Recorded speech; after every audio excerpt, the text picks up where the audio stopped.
to the European Online Series 4 Tournament number 4. My name is Danarat and I'm joined by Zangetsushi. How you doing today, buddy? I'm all right. It's a bit of a mouthful, that one, isn't it? It is. We always have these long-ass titles for Soulcalibur tournaments just because we're that kind of extra. So we've got a pretty stacked bracket so far. 28 people, almost had a 32-man bracket. So very close, but unfortunately no cigar. However, we've got some incredible players today. We've got Neon, we've got Raziel, we've got Seki, we've got Dom, we've got Dexus, of course, who gets a bye to win his round 2 because he's Dexus. Why wouldn't he? And like I said, I am joined today by Mr. Zangetsushi, who is part of the Wake Up on Trent crew, the offline that used to run before, the world went into apocalypse mode and everybody's now sitting at home playing on PC and terrible, wonderful online. And it is going to be his first time commentating Soulcalibur 6, so go easy on him. I have faith. He's been around the block, so he knows what he's doing to a degree. But yeah, I'm excited forgive to... me. But I'm excited to get you involved, man. You're because Wake Up on Trent is actually going to be on October the 3rd, if I'm not mistaken. Yep, October the 3rd, and we're doing Soulcalibur, Dragon Ball, and Street Fighter. There you go. So we've got 3 incredible games, one more incredible than the other, of course. There's a reason I pushed for one of them a bit more than the rest. Yeah, but we won't talk about that, shall we? Because we're meant to be completely unbiased towards the other fighting games. However, we're going to get into our first set of games. First one we're going to see on stream is Neon versus Polasati. I believe that's how you say his name. Polasati, I believe, is a Killick, although I'm not entirely sure. It's been a while since I've seen this person play. But as we all know, Neon is a Talon main, a lolly lover, all other kinds of words for the characters that he plays. Small waifus, I guess.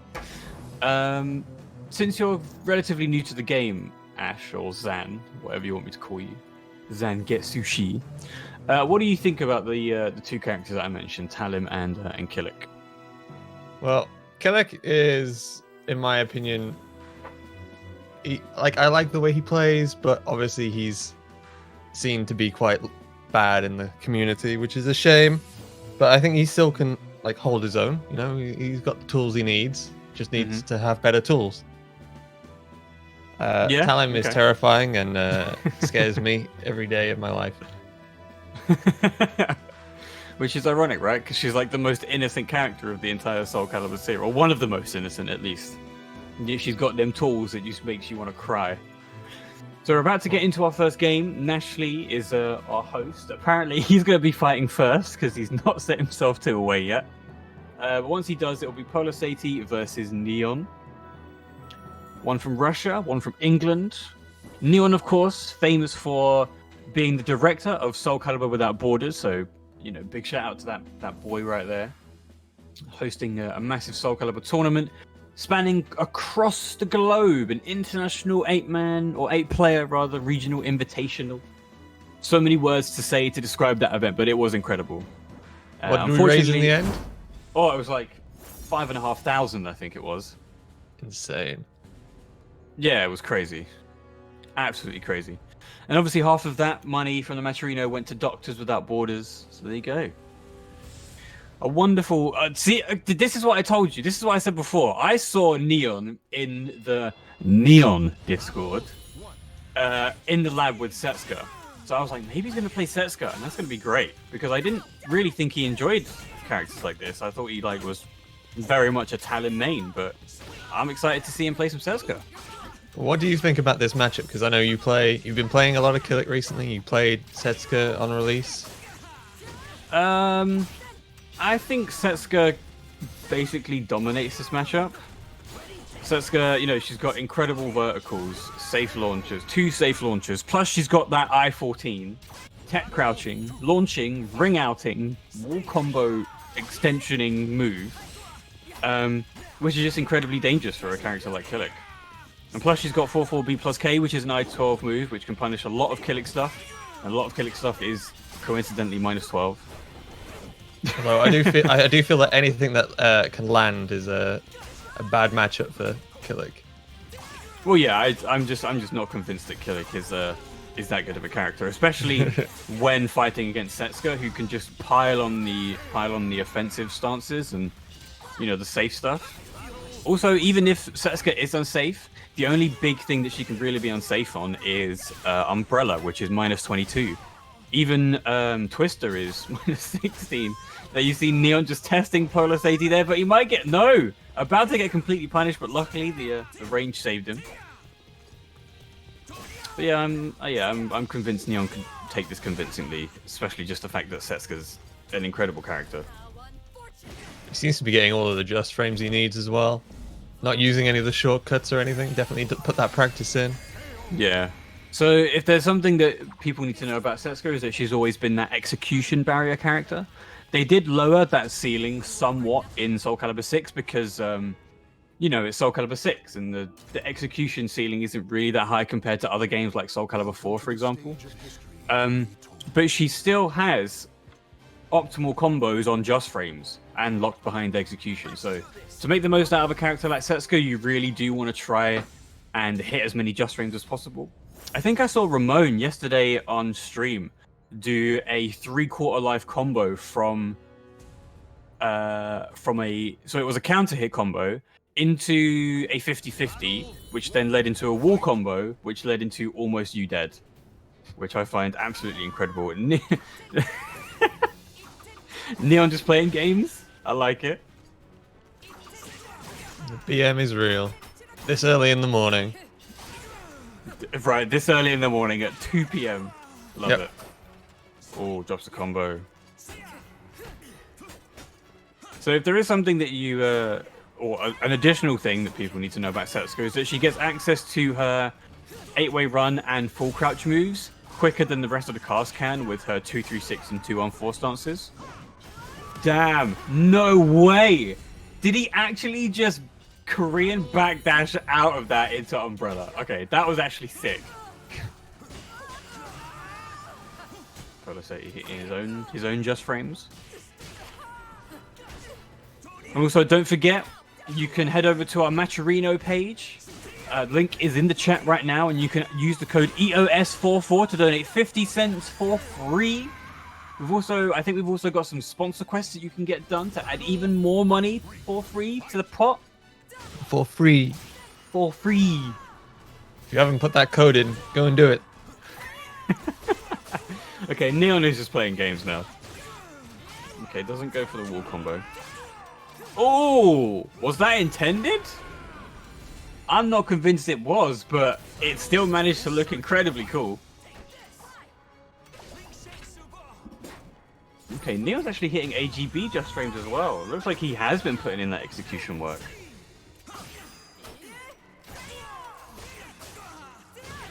Okay, full combo. Wall combo. No, doesn't manage to get the wall. Wall traditionally very, very bad for kind of sideways momentum. Yeah. Neon's going to take a buttload of damage from this.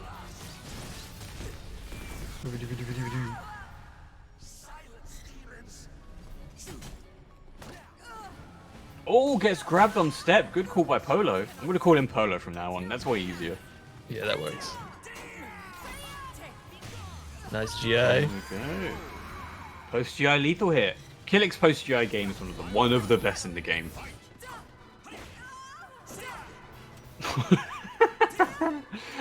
You love to see it. 8B plus K. I feel like Killick is a character that only works in a very defensive and like far away game more than like other characters. Yeah, There's so some characters where you can play them at multiple ranges, play them different ways, but Killick just doesn't have the abilities to hold his own up in those close ranges the same way. Yeah, I agree. I mean, I kind of had a similar conversation when I was playing Killick. Had somewhat of a similar conversation that Killick does small caliber better than a lot of other people, but it's not fun small caliber. Like he's got a really good AA, he's got really good BB, he's got a good 2K. But apart from that, he has to play quite defensively. There's not much that he can really do to pressure opponents. Like he has to try and get hard reads with AGIs. He's got really good range, really good range tools like 3A. Wall Rising B is an incredible move, very linear, but is actually super good, especially just on normal hit. Oh god, Neon on Sieg, okay. Yeah. Neon is now a character crisis main. Is that character crisis until top 8? I mean, it's like, oh, back to Talon. Yeah, exactly. If he makes it to top 8, I mean, who knows? Maybe Neon's going to go character crisis mode for the entirety of the tournament, even if he gets to top 8.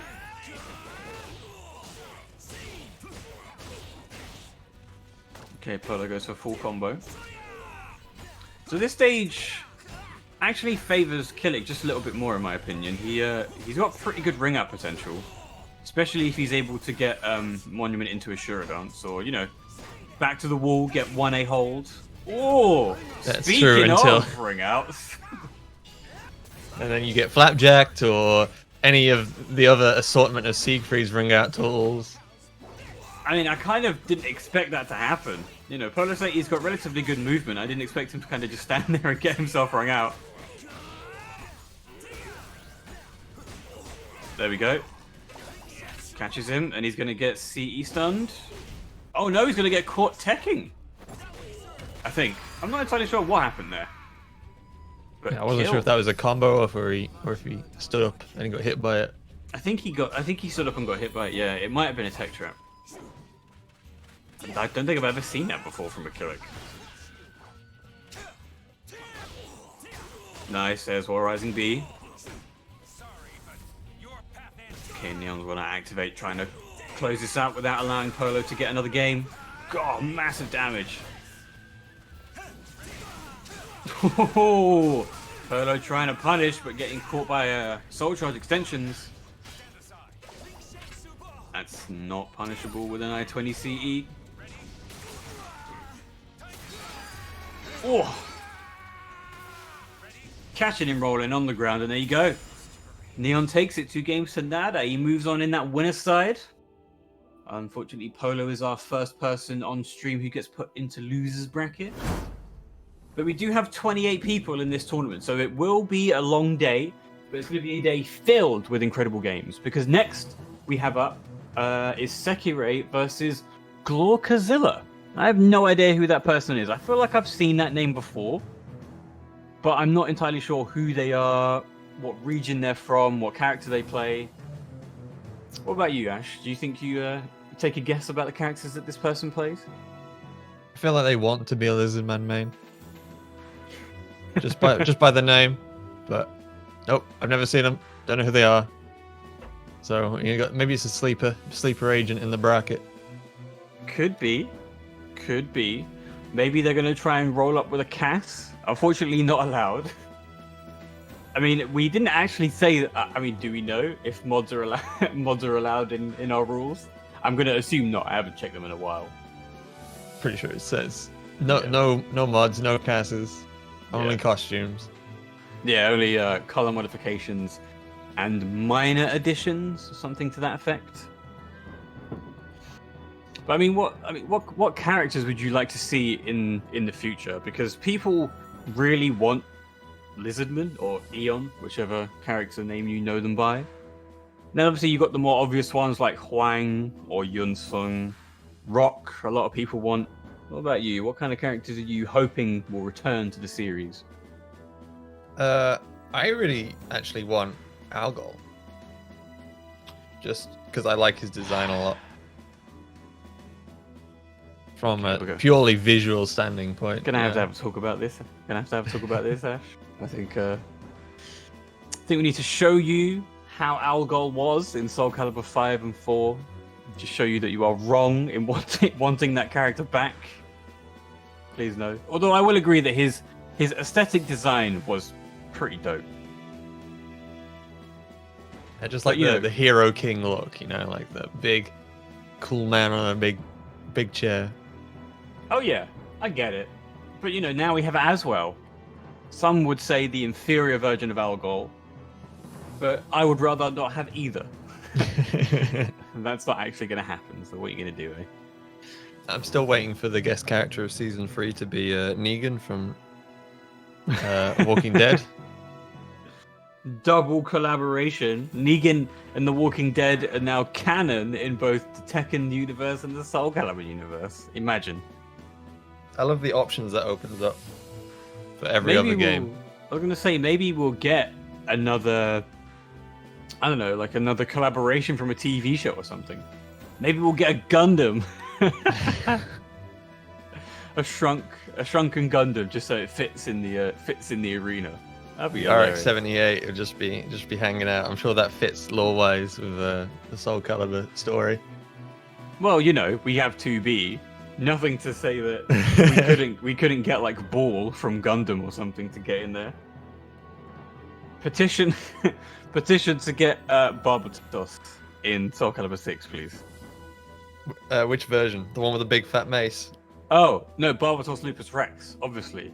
Like the massive one. The monkey arms and the tail. The tail and the monkey arms and the claws, yeah. Hell yeah. Although Lupus is probably my favorite iteration. Lupus Rex just is a ridiculous design. It's mad. I think it would be it. I think it would be great.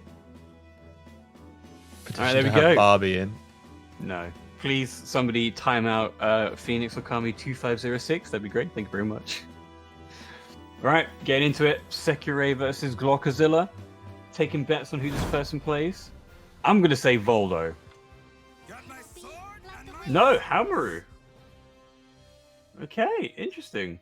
Hal versus Talon. Maybe one of the students of the Haomaru Discord. Taking notes from Habaduba. I was going to say, yeah, maybe a student of Haba. Been teaching him the ways. And on the Haomaru stage too. Very, very fitting. Did you know on this stage the announcer moves? I love that meme has infiltrated every stage now in some capacity. Okay. Glockozilla pressing as many buttons as possible to start off the round. But now Sekirei answering back with her own set of buttons. That's talent privilege, that is. It's true. I mean, that's kind of what you want to do as a talent, is check your opponent's knowledge of your strings. And if they're not going to try and GI or Dark or make adjustments, then you might as well just keep pressing those buttons. Especially since you're safe on those transitions, as far as I'm aware. There's that new I-12 mid, +8 on hit. Oh, you might be able to close this. One more hit. Seki's got a... Oh, there we go. Looks like he tried to make an adjustment on the string at that last moment. Unfortunately, it was the wrong decision. So, Hal has like a rage mechanic, right? He does, yeah. That little kanji underneath his name is when you know he's got rage. So he gets it in guts, critical health, just like Siegfried gets his Dark Legacy. Obviously not as powerful. He gets 1 or 2 extensions, I think, in rage, and then in Rage Explosion, which is if he uses a bar to go into Soul Charge while he's in rage, he gets a couple more extensions as well. Nice. Oh, this is going to be a hell of a lot of damage. Seki's going to go into CE. There it is. This is going to be a lot. Is she going to cancel? No. I'm not entirely sure. I think you're able to get a wall combo after that cancel as well, maybe? I'm not sure. But, you know, CE to put him down into critical. And now he's in rage. You can see, you can tell. Oh, nice call out with the WFT. It's actually known as a... So that animation there is what's known as a... Haomaru's weapon flip technique in Samurai Showdown. And unfortunately, it doesn't get rid of weapons in Soulcalibur 6, because that would be a little bit broken. But what it does do is give the opponent 30% guard damage, even on hit, does quite a bit of damage, and knocks them far away.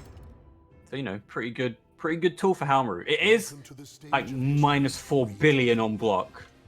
But, you know, that's the risk that it carries when it's I-14. And does 30% guard damage on hit.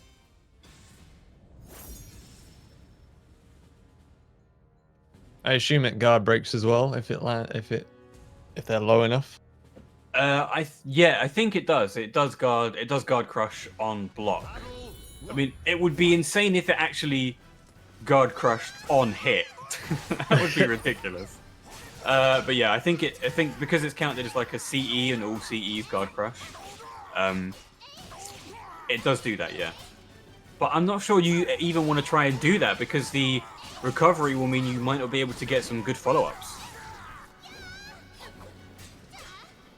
Oh, good dunk, no punish. Yeah, it seems like Seki's having a relatively easy time, just kind of Glork or Zilla isn't really getting put in the blender. The Talon blender is a terrifying thing to be in.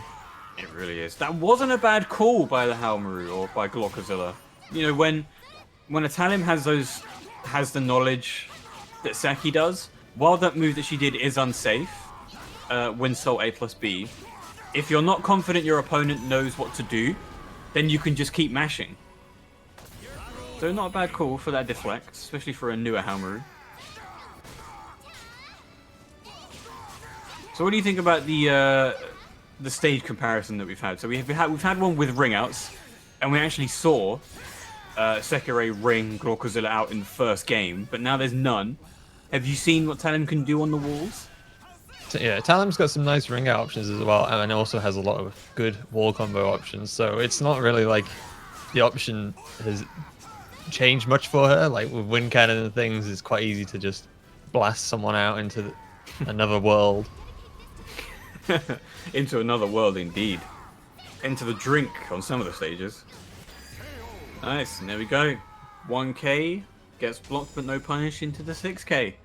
And Seki takes it convincingly, 2 games to nada. Glorkozilla putting himself, well, not putting himself, getting put into loser's side while Seki moves on. We'll just take a look at the bracket real quick. Next up on stream, we're going to have Dexus versus Iona Rose. Neon has beaten Polisati, as we saw previously, 2-1. The winner of Mydros versus Ice Blue is going to be taking on Neon. Habaduba versus Abby, so that's going to be a Halmaru versus Songmina game, which is actually something I don't really see that often. You know, considering that Mina is an incredible character, there is a distinct lack of that character. Let's have a quick. And then there's a distinct lack of Halmaru on top of that. Yeah, exactly. Ships passing in the night. Perfect analogy. And then we have Rufus versus Raziel. Sekirei from beating Glorkozilla is going to be facing Dom after beating Tester Skulls. Mozarus has been DQ'd, so Nick Vold got basically a bye through to winners round 2, where they're going to be fighting Set. And then Jackie beat Hot Lineage to move on to fight Baddie, who beat Dzing. Or Zing, however you say that name. So the people that we kind of would have expected to move on have moved on so far. And Lionhead versus Silent Joel, so that's going to be an X versus Sieg match. Also not one I see very often. So yeah, like I was saying, we've got the people that you'd expect to move on have moved on so far. And this is where stuff gets to be a bit more heated, where you've got the competitors like Baddie versus Jackie, got Seki versus Dom, Rufus versus Raziel, Lio versus Joel, Haba versus Abby, Dex versus Iona, all really, really good competitors that you'd expect to see moving on to winners round 2, even maybe round 3. We shall see. So while we wait for the next game to move on, we have a Matcherino, Matcherino in the chat. You can add a free 50 cents to the prize pool by putting in EOS44. Currently our pot stands at... I don't actually have the page open. What is our pool currently at, Nash? It is at $9.39. So we're not even at $10 yet, and we've got so much more of a tournament to get to. Use that free code EOS44. It costs you nothing but 30 seconds of your time. Go to the Matcherino page, enter that code, put money into that pot, and also do some of those quests. We've got G Fuel, we've got Strive, we've got G Fuel, and we've got Twitter. We've also got some top contributors. So what do I press with the $2.20? Thank you very much. Tapioca King with the 69 cents. Hashtag BuffZass, please no. Phantasm, Zangetsushi, and Carry with the 50 cents as well. If you want to get your name added to the top 5 contributors, head over to the Matcherino page and donate some of that lovely, lovely money.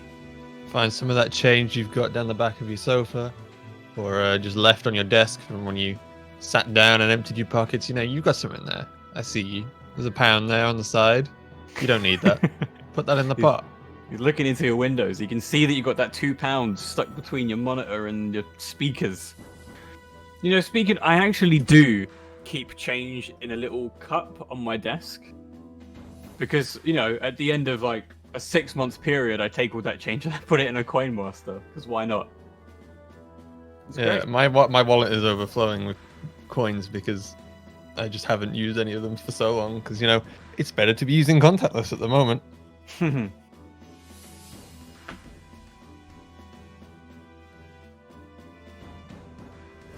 Alright, so what we got? Dexus versus Iona Rose. So that's Indeed.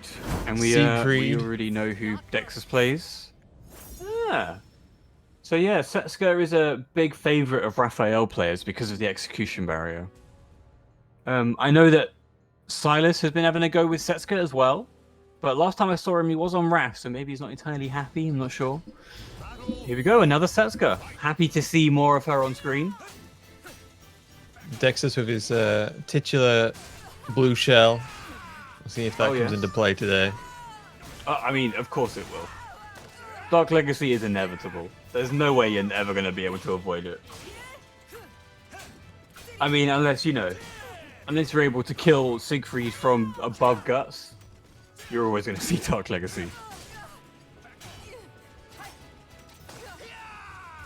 Oh, Okay, flapjack. Iona Rose, yeah, Iona Rose being a bit too ambitious there. 2-2A into B plus K. Very slow move. No punish.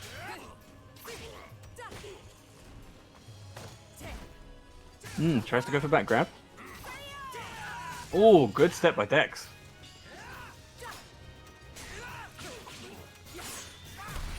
There we go. So a lot of the time you're going to see a lot of Setsukas press 2A because that's ideally how you continue offense at the moment.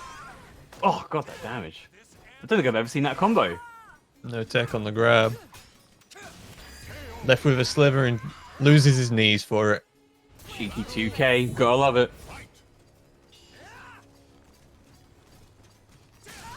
Okay, Iona Rose trying to play with the space, but obviously not having as much range as Siegfried, it's going to be pretty difficult if Iona just doesn't get in and start pressing buttons. It's definitely the range at which Sieg likes to party. Okay. Both holding those sidestep buttons. Who's going to get psyched out first? Okay, Dex is in a good position here. Very good position. Good patience by Iona Rose. Going to go for full combo. Doesn't get just frames, but it's fine. Damage is damage. Ooh. Beautiful step by Dex to a B6 kill. A relatively simple first game. It was so fast. Yeah, you have to... When fighting against Dexus, he likes to use those sidesteps, because Siegfried's sidestep is incredible. You have to account for that. Oh, there we go. Back on Raphael. Top 1 in the game. Only rivaled by probably Amy at this point. But obviously Raphael is Iona Rose's main. Been playing the character forever. Good friend of Silas, so they practice a lot. I wonder how many QPs we're going to see. How many mid parries? I actually don't see a whole lot of Raph, despite him being top 1. It's because he's difficult to play for newer players. And then, you know, people get used to mains that they pick, and I don't know. It could also be to do with design, could be to do with voice acting. There are multiple reasons why people wouldn't pick a character. Oh, and there's that prep into reversal edge.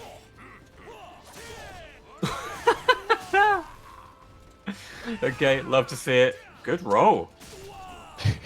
Okay, just staying on the ground. And they're not wanting to deal with those 50-50s. Dexus probably wants to put you in. Ooh, steps, but then... Okay, steps all rising B gets caught stepping back into the follow-up. Elena back on the attack now. Tries to QP. Good call by Dexus. Delayed B, but it doesn't matter because you're going to get auto-ducked. And that's dead. That's a new move in Season 2. Full crouch 3k, I believe it is. Will only actually grab once Siegfried is in Dark Legacy. If he's not in Dark Legacy, it will only count towards the stack and give you a knockdown.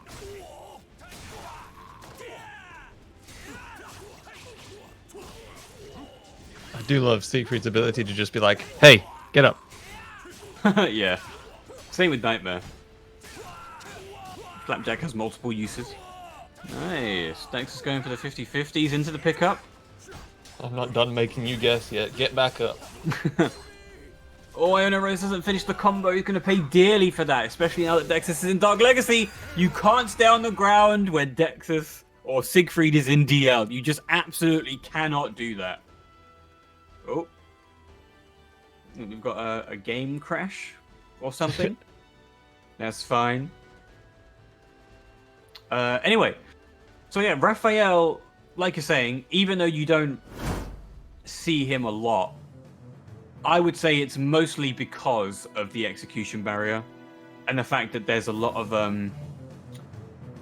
to learn with him. Like, he has a fair few stances that you need to get. Well, not a fair few stances, but he's got quite a lot of tools. Like, he's got form dodge, he's got prep, he's got shadow evade, and then in each of those he's got varying degrees of tools. And sometimes it can be pretty overwhelming. Like I was saying before, you know, you've got people that stick to characters, and a lot of people might not want to play Raph just because he is top 1, because they prefer a design of a different character, or the voice acting, or the moveset, or the animations. Yeah, there are various reasons why people wouldn't want to play Raph. So Ash, did you actually play some of the previous Soulcaliburs? As a very casual experience, yes. As in, I picked random characters and mashed buttons against friends. Nothing serious. I played more of Tekken and stuff as my 3D fighters in the past. So Soulcalibur I'm still pretty new to as of Soulcalibur 6. Okay. So, what characters did you used to play when you were mashing buttons with friends on couches? Guest characters. Just all guest characters. So it was like Yoda, Darth Vader, all the silly ones. Did you play 2? So you like with Link and Spawn? I don't think I did. No? Okay. Well, if you can, I would recommend playing them if you can. They are incredibly fun games in their own right. Whether or not they're balanced is a completely different discussion. But now, you know, they're older games, you can see where some of the stuff comes from. And yeah, sometimes it's good to take a trip down memory lane. Soulcalibur 2, good times. So Ash, do you play Hilda? Play is a loose term, maybe. You pick Hilda. What is it about her that draws you to the character? I just like the design it was purely from a visual standpoint at the first place, and then I learned about the character and I was like, actually, I do quite like the mechanic. I have a type when it comes to fighting game characters because I end up picking the rich girl in every single game I play. So you play Lily in Tekken? Yeah, I play Lily. I play Karen Kanzuki in Street Fighter 5. You know, I have a type. Very much a type. So it's got absolutely nothing to do with like play style for the most part. It's the fact that they come from a rich background. Yeah, I like money. Not necessarily a bad thing. Right, we got Rufus versus Raziel. So it's going to be a Taki versus Voldo game. So I've recently started picking up Taki. Pretty fun character, I have to say. Great neutral tools. Stalker is ridiculous. Great animations. I really like playing the character. As opposed to Voldo, where I hate pretty much everything about it. Well, that's not true. I mean, the fact that he doesn't actually speak. His animations are amazing. No, he doesn't speak, but his noises are even worse than any words you could ever say. That's true. I mean, you know, regardless of what you think about some of the voice acting for some of the more, you know, annoying characters in the game, Voldo takes the cake for weirdest VA for sure. I think Voldo relies a lot on psychological warfare over his frame data. I would agree there for sure. Just gonna RE safe. There you go. So yeah, Taki, I feel like can really challenge people who use RE a fair bit, because 1KK against RE, like we just saw, is completely RE safe. So you can step RE pretty effectively, and plus it can also be used as a mix-up tool. So if somebody tries to let go of reverse ledge during, like after 1K, if you just do 1K, you can either step or you can try and get a counter hit. It's an incredibly useful tool, even though it is quite low damage. All good tech, no punish. There's that new Season 2 possession move. The move that is almost impossible to punish incredibly well because of the fact that she just flops herself onto the ground like a cat.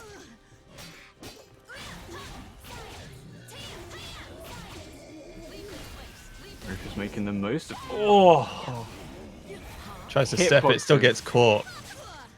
I don't think anyone's ever going to be confident in what that hitbox actually is. It's whatever it feels like. Sometimes it won't hit someone who's like directly in front of you. Sometimes it'll hit behind you. It's just you've got to roll the dice. Exactly. Here we go. Raziel put himself on the board. So I remember seeing Raziel on Twitter was suggesting some changes to Voldo's back turn stance. This one, or blind stance as it's called. Oh, okay. That was an incredible read. It's just unfortunate that the Taki's tech crouch at the end of Ninja Cannon, because she would have got drop kicked in the face.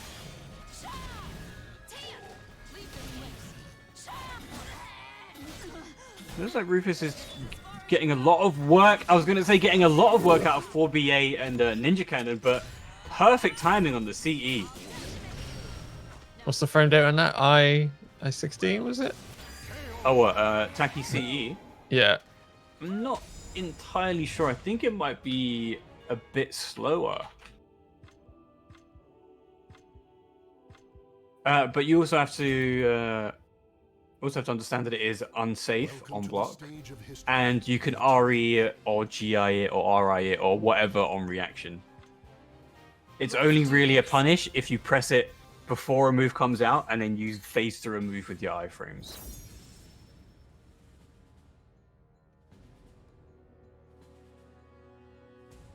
Just try and have a look. I can't actually find it. It's I28. Okay, It's I may have been a little bit off. Yeah. There we go. I28. That's what it feels like when you're playing against it. Yeah.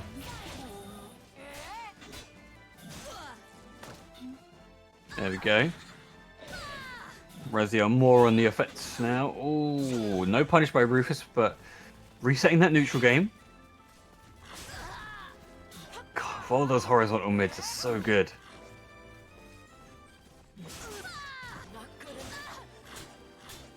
There we go. This is what Rufus doesn't like. He doesn't like an aggressive Voldo. Cheeky 2K.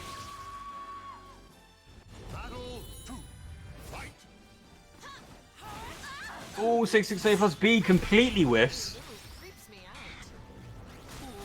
Is he going to go for Baku? There we go. Double Baku stacks. Working towards that lethal hit. Oh! Caught out of the air. Sky's protected. Great call by Raziel. Piling on that pressure. Rufus not able to use the same tools he was using in game 1 because he's just being shut down completely. Nice adaptation from Rufus. I think that animation that we saw right at the end is a new Season 2 one. It's one of my favorite animations he has. It's so extra for no reason.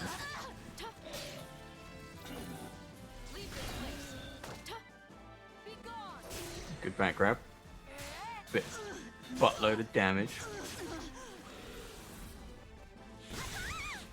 Oh, Rufus going for a 4BA, gets interrupted by the Soul Charge. Goes Soul Charge of his own. What's he going to try and do? Oh! Oh! No fear by Raziel. And there's a lethal. Oh. One mix up. Ooh, nice, good punish.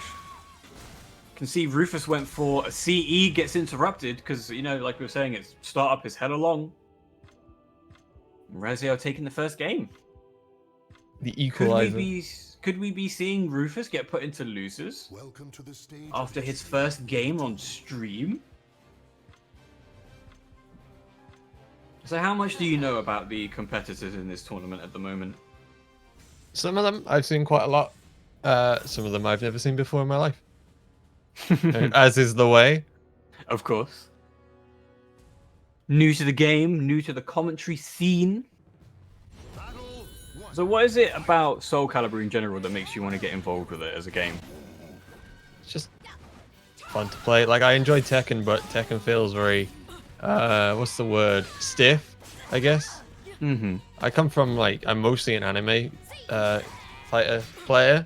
So BlazBlue and stuff like that is my thing. Jam. And the way you can just fly through the air and move really fast, and that is what I really enjoy. So Tekken doesn't have that in the 3D fighter scene, but Soulcalibur's movement kind of like fills that niche.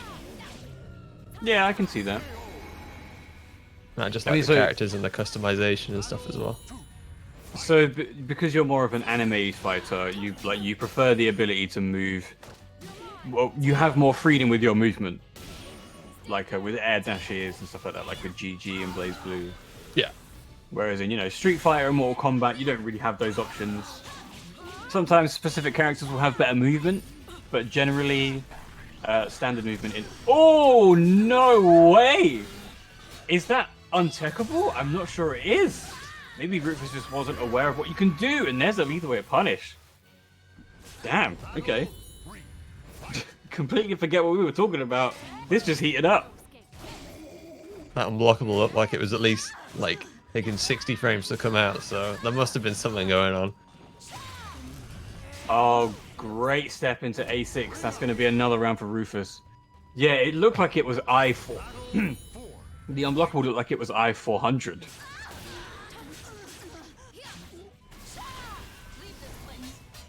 Pepper him with the ninjas.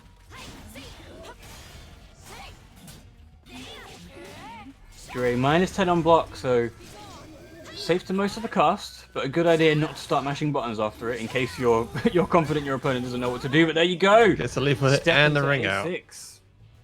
That's something I need to start doing more on Taki as well. Like stepping into A6 is, oh, it feels so good, especially when you get full combo. Satisfying as hell. Rufus goes through. Raziel down into losers. Into that losers bracket. Who is he going to be fighting? Let's have another quick update as we come to the end of winners round 2. So quarters, we got Dexus versus Neon, Haba versus Silent Joel, which is going to be on stream. It's going to be Rufus versus Dom, and then our fourth game in quarterfinals is going to be Set versus Baddie, which will also be on stream. We're still waiting for losers side to catch up. We've still got losers round 2 to play for most of them. Lyo versus Phantasm has ended with Phantasm losing 0-2 to Lionide, so Phantasm is now out of the tournament and Lyo moves on to round 3. But we do still have 6 games to wait for in losers side. Not that we will wait for them, it's just that they need to hurry their asses up so they can catch up to the winner side. So Raziel will go down and he'll be playing Matt JF in losers. We also have Jackie versus Vanguard, Nick Vold versus Polo, Sekirei versus Kusage, Abby versus Testiskulls from the famous was it 4 ring outs in a row at the Royal Rumble? Yes, indeed. One of the only people to get 4 ring outs in a row. Getting into the spirit of it. That's what we love to see. And then Mydros versus Mozarus and Iona Rose versus Dizing, who is another Hild player, so I'm sad that he's down in losers, but hopefully he can do that climb. Another Hilda player. Used to be a Sophie player. Used to find them on Sophie most of the times I went online, but has recently switched to Hilda, and Deezing is kind of finding a lot more success with Hilda. Suits their playstyle a lot more. They can understand the spacing game and the charge mechanic a lot more. They've got a few setups as well on blocks. They've got a few block setups that they use quite often with Hilda. So if you ever fight Deezing and you see those patterns, you've got to make sure you punish them. Right, so looking at the Matcherino right now, we have $12.49. So people have been using the codes. People have been doing some of those quests, but we still need you to do a bit more. Exclamation mark Matcherino in the chat takes you to our Matcherino page, and you can enter the code EOS44 to add a free 50 cents to that prize pot to make sure that we have as big a pot as possible at the end of all the tournaments to give to our top competitors. Right, looks like right, Haber versus Silent Joel ready to go ahead. Halmaru versus Siegfried. Or Cervantes, I'm not sure. I do wonder what would be a better matchup for Halmaru. I know Siegfried is a pretty tough one. And I think I'm not Siegfried sure is pretty about... tough for most of the cast, to be honest. Well, yeah. You know, Siegfried is a great character right now. Has a lot of stage presence, can control space really well. Oh, here we Which are. is why, yeah, there we go. Flintstones cast. Flintstones cast, you gotta love it. So Joel playing the odds here. He is good on Sieg and on Servi, but looks like he actually wants to secure this with not relative ease, but relatively easier than he would be if he was playing Cervantes, I think. But the Joel does play a very controlled version of Cervantes, whereas when he plays Siegfried, there's a lot of Mahand being used in neutral. Gotta build those stacks. Definitely. Although I'm not sure he'd be able to do it that effectively against a character that has the range of Halmaru, especially with the way Haber plays him. Haber is very in your face, not letting you do anything if he can help it. Oh yeah. Ooh, Flapjack tech crouching under the 6238. Great call. Blowing his load super quick. That's a punish. That's going to be Haber with a kill. No! Doesn't get a follow-up. He might have been able to get a 1k for the kill. Unsure what the problem was there. Looked like there was a connection drop, so maybe that was it. The woes of online. Indeed. So I'm seeing a lot of people in the chat from different Soulcalibur regions. We've got some from the Italian community, some from the Spanish, some from across the seas, from the Americas. Welcome, welcome everybody. Glad you're able to make it out today. We're not even... we're about halfway through the tournament so far. Just under, I'd say. The losers bracket still needs time to catch up. Alright, Haber seems to be... Oh, beautiful backstep into CE. Great call. Siegfried has a backstep? Never seen it. Yeah, it doesn't exist. I don't believe he has one. It is pretty bad, can't lie.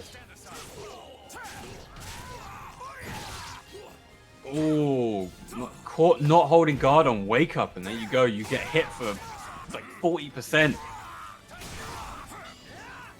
Haber not reacting to those 50-50s. He's in guts now, though, so dangerous. Oh, both of them are. Dark Legacy versus Rage. What's better? I would say Dark Legacy. Oh, beautiful duck in neutral into the WFT. Great call out by Haber. First game goes to Haber Duper.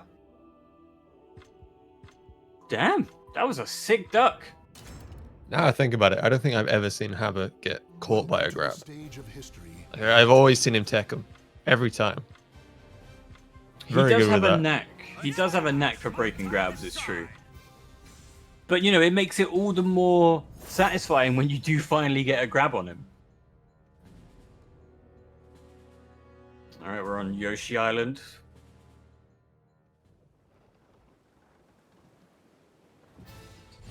So if there was one character that you would play aside from Hilda, Ash? What would it be? I've been playing a bit of Tira on the side. She's quite interesting. I just like her weapon's pretty cool. I just like the switching between Jolly and Gloomy. Hilda the main chick, Tira the side chick. Not sure I she'd be have happy with problems. that. Damn, Habba going in hard with the 50-50s.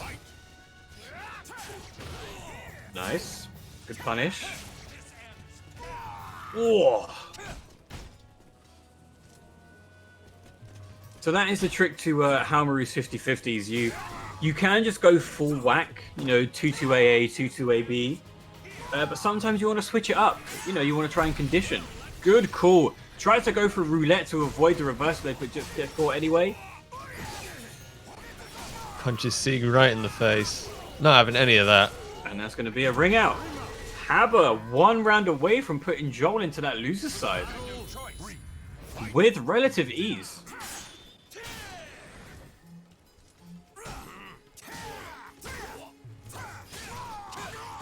Habba was the king of the longest streak, if I'm correct, at the Royal Rumble. He was indeed, yeah. So he got the prize for longest win streak, and then I believe Mercy Main got the win for actually like coming in at number 27 and then wrecking the next 3 people. That's the tactic of a Royal Rumble. There we go. And that's it. Habba takes Game 2 games. Yeah, relatively simple. Didn't look like there was anything that he was scared by when he was fighting Siegfried. Joel not really using that optimal space that covers Haomaru's approach. Like 6B is kind of the only move that Haomaru could use to work at that range if the Siegfried so chooses to keep them at range 3-ish. But Habba just able to use Haomaru's superior backstep and, you know, pretty good sidestep to get in and take the win over Silent Joel. All right, so if you want to put in the chat, we have a varied amount of commands, but exclamation mark CT 2020. That stands for Celtic Throwdown 2020. That is going to be the Soulcalibur 6 tournament is going to be on September the 20th. And we're going to be using some new tech for that. I am TOing, commentating, and streaming it. So it's going to be a hell of a challenge, but I am so excited to be a part of Celtic Throwdown. The new tech that we're going to be using is Parsec and a Cloud VM for streamed matches. So basically what that means is instead of using native peer-to-peer connections in a lobby like we currently do for all of our tournaments, the streamed matches will be connecting to a cloud computer which will be hosting the game through Parsec.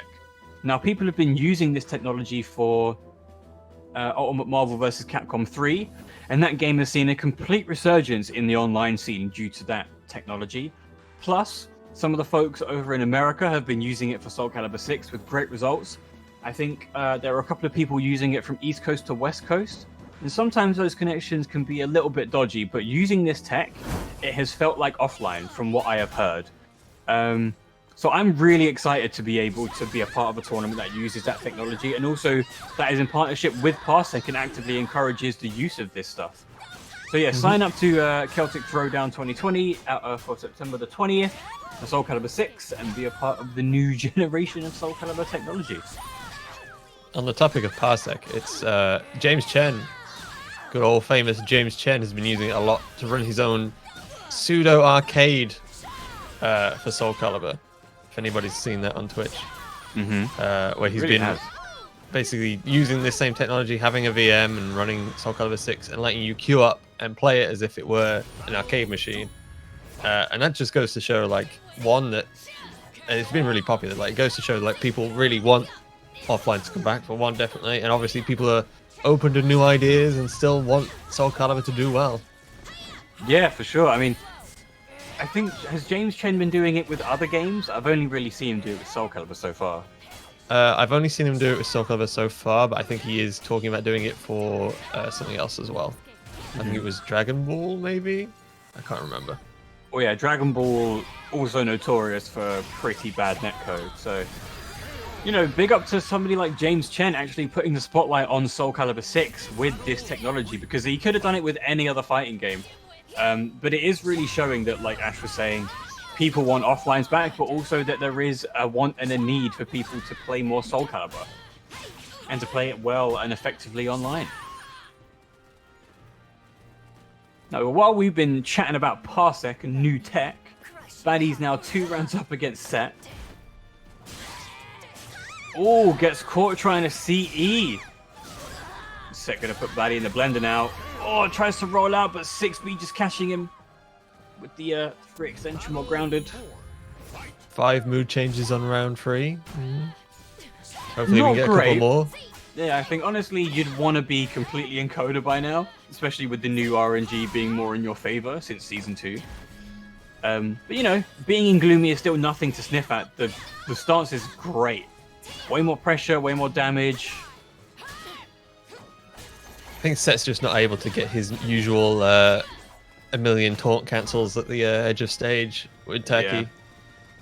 Oh, it's And true. Baddie just wants to be like right there, stopping you doing absolutely anything, and then ringing you out for it as well.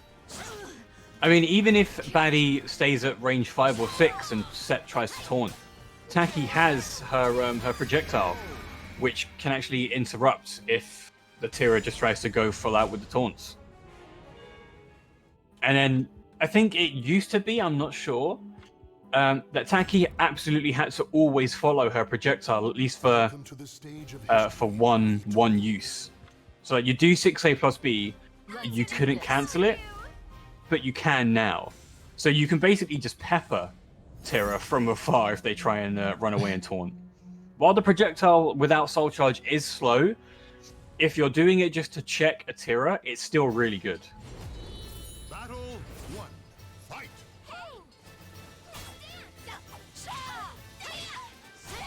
Another ring out stage is not good. Well, it It's is not good gonna for be Baddie. Set. Yeah, yeah, exactly.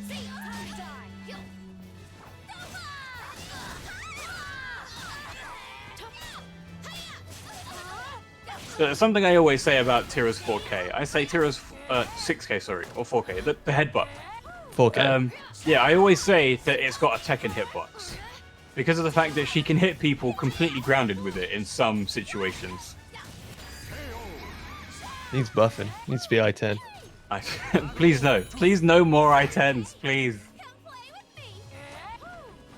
Okay, luckily for Baddie there, Set wasn't able to get a mood change for the full taunt. Good call. Big damage incoming. 3 mood changes so far, but it doesn't matter because you're going to get stepped into A6. Baddie going for Baku Sax once that lethal hit. Change into Jolly. Nice. Still only 4 changes though. Oh, there's the 5th. Ooh! And Set tries to do what he did in the last game, tries to catch Baddie rolling, but apparently Baddie rolled the right way this time. Look at that. Gone from, like, was it 3 at the beginning of that round to 7 changes? Yeah. RNG is on Set's side today.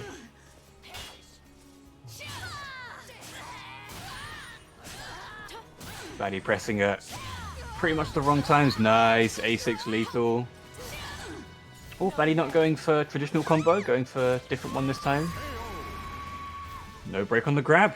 Baddie also notoriously really good for breaking grabs, but unfortunately where it mattered, he was unable to do so.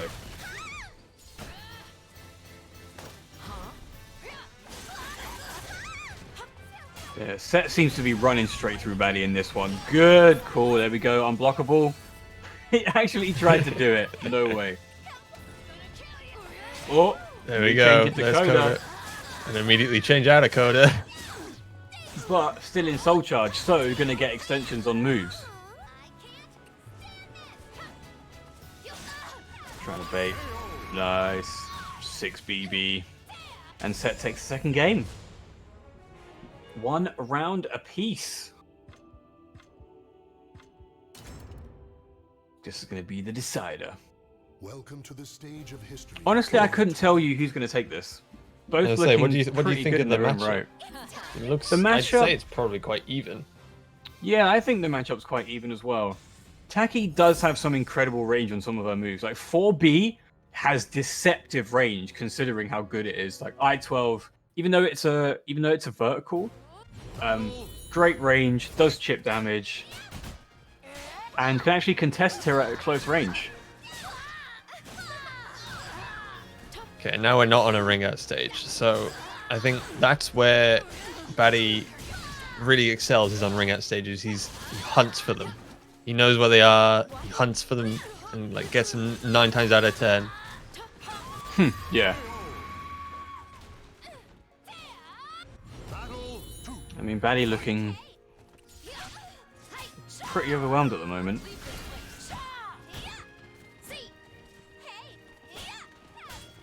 Go Batty working within his range.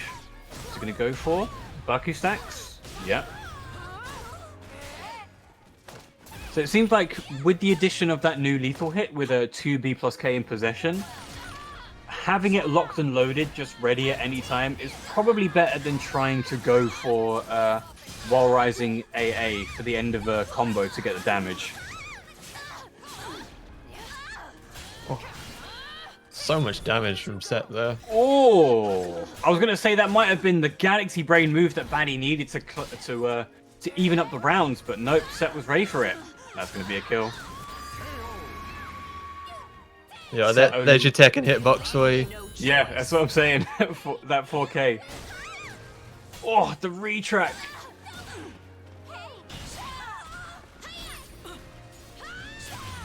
Good step. There are only a handful of break attacks that are force blocks after a level 3 GI, and Tira's is not one of them. That combo, that was disgusting. Love to see it. Set one mood change away, and with a round lead of 2, actually completely viable to at least try and fish for them, even if it gets you killed. Oh, full taunt, no mood change. Set's going to be looking for it as best he can. And another one. It is 100% within Taki's remit to want to step if they guess the vertical's coming. Nice. Oh, no way! He's encoded out. God, Batty's going to be pissed at that. Okay, into Coda. Ooh, great punish. And grab on the wake up. There you go. Set takes it 2 games to 1. That one was close. That CE was just so close. Just because he was like just in the air, I think, and it just whiffed from that. Yeah, see, I mean, it wasn't an STJ, a super tech jump, as far as I'm concerned. So I would have thought mids would hit, but apparently not. It is a super tech jump? Really? Rip. Wow, well there you go. Don't try and do a mid. Don't try and do a mid to interrupt Tira on 6BB. So we're gonna have a quick look at the bracket. We got so it looks like loser side has been catching up. Jackie versus Polar Sati is going to face the winner of that is going to face Silent Joel and loses round 4. Abby has beaten Lionide 2-1, so Lionide is now out of the tournament, and Abby will be facing Batty and loses round 4 as Batty's just been put there by Set. Mydros beat Iona Rose 2-0, so it's going to be Dom versus Mydros. And then looking at our winner side, we're going to be moving on to our top 4, or rather our top 6, because we've got Dexus versus Haber, and then Rufus versus Set. Then we're going to be waiting for the rest of losers to catch up. But before we do that, we have a Matcherino page! Exclamation mark Matcherino! Exclamation mark donate. Oh, it's exclamation mark donate, my bad, because Natalie doesn't know how to set up bots properly. Exclamation mark donate in the chat. We currently have $35.99, so people have been using those codes. Have people been donating as well? Yes, they have. Kusuge with the $20.50, $10 for each L I took today without a W. Hashtag buff Setsuka. Yeah, thank you very much to Kusuge for the $20 dono. The runner, owner, CEO, bracket boy of Locked in Your Character, a new one coming soon, I believe. I don't have the info on hand. But another Soulcalibur 6 tournament, primarily run on PS4, to give people on PS4 an opportunity to take part in a tournament. Double elim, as far as I'm aware. So if you're around and Locked in Your Character comes back, make sure you sign up for that as well. More Soulcalibur is always a good thing.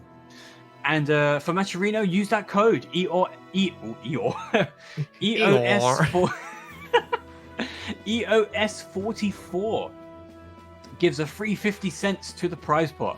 Plus, we've got a bunch of sponsor quests that you can do to add free money to the pot for our competitors.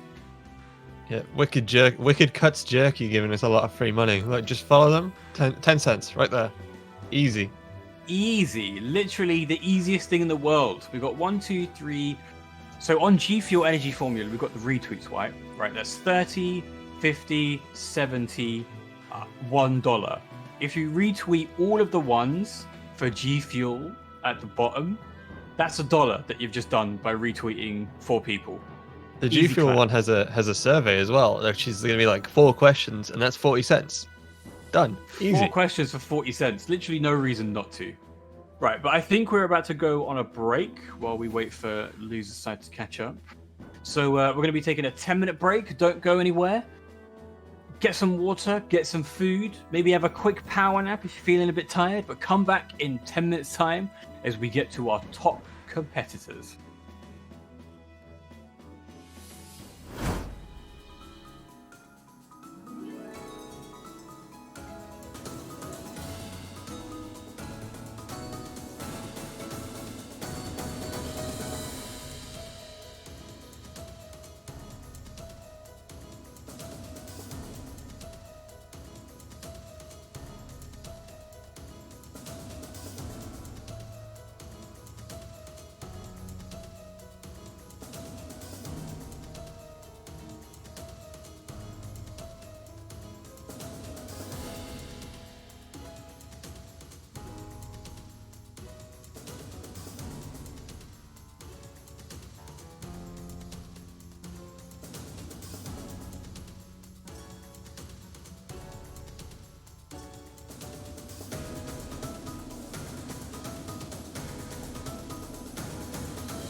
Welcome back, everybody, to Soulcalibur European Online Series 4, Tournament number 4.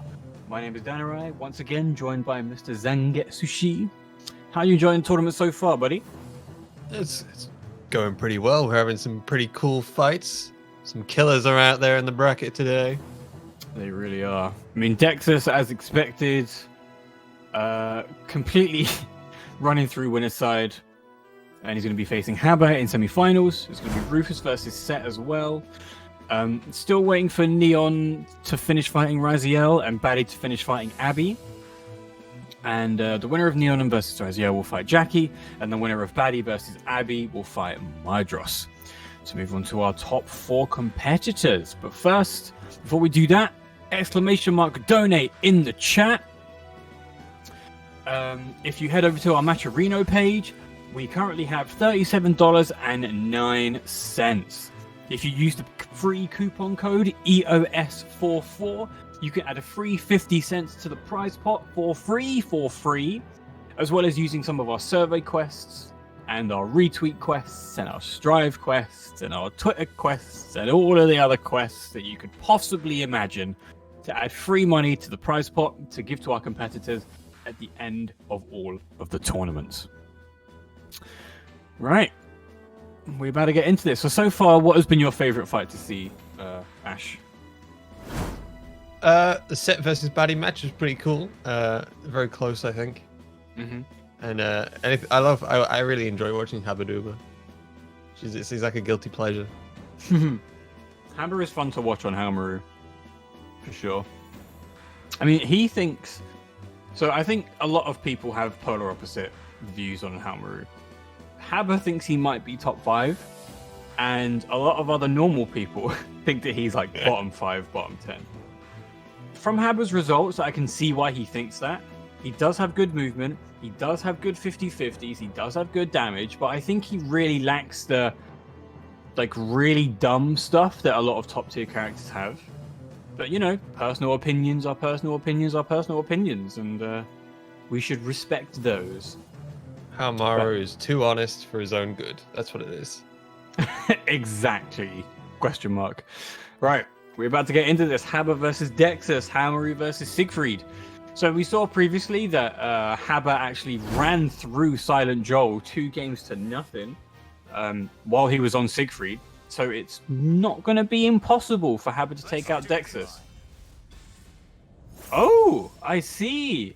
So Haba was more comfortable playing his main against Silent Joel, but not comfortable playing it against Dexus. Looks like he's way more scared of Dexus than he is of Silent Joel. Immediate 1k underneath AGA. That was actually a god tier read.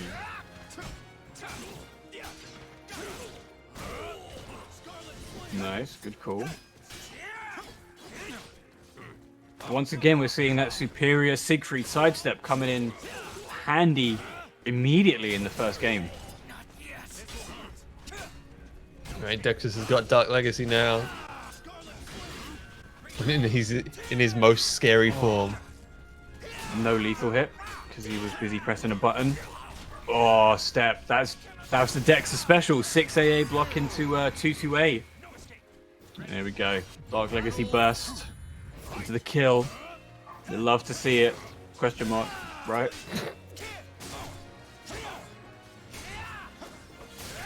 Oh, the steps are real.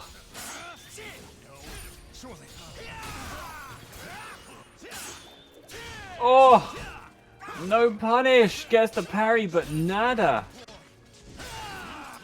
How we're going to be looking for that guard crush.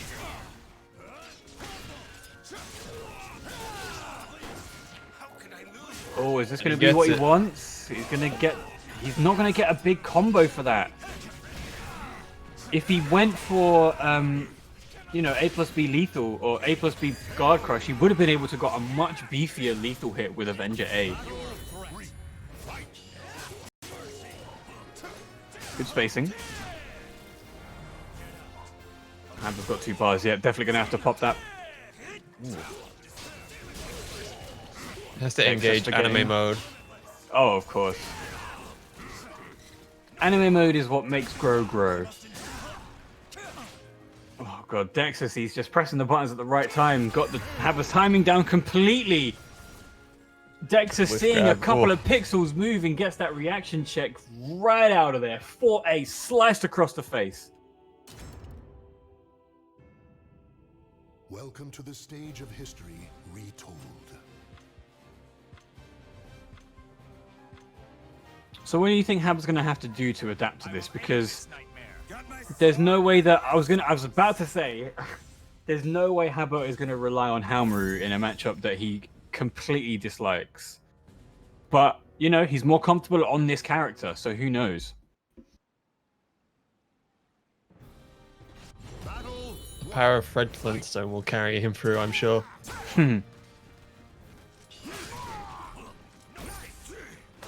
Good GI. Goes for optimal damage. Oh, bad call by Haber. Gets himself completely dunked.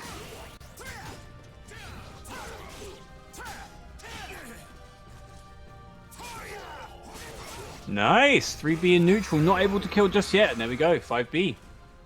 This does raise the question. I would like to know why he went with Grow first. I think What was the thought process there? probably a better matchup in Haber's opinion, or at least maybe he's more comfortable fighting Siegfried as a Grow. But you know, sometimes a matchup, or sometimes a game isn't decided by whether or not a matchup is theoretically better. It's more that you're more comfortable with your character's tools and understand how to beat that character with yours.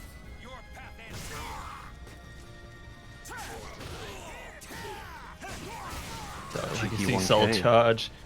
It's like the most terrifying C you could think of. Dark Legacy and Soul Charge here, but now he's popped both. Doesn't matter though. 6AA wall combo into 6AA. Here we go. Battle 3. Fight.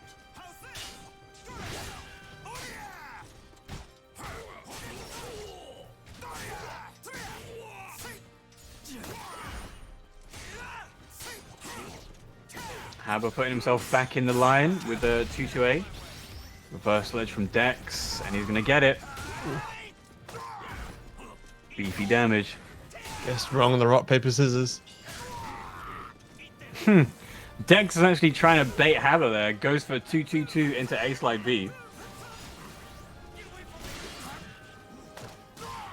And there we go. Hits him with the command grab. And Dexus is one round away from taking the second game.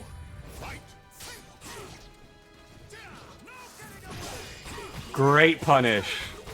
Gets a couple of just frames for the first one. Puts himself in rage. He's going to get some extensions. Oh, 2-2-A. Beefy move. Tech crouch. Horizontal mid. Safe.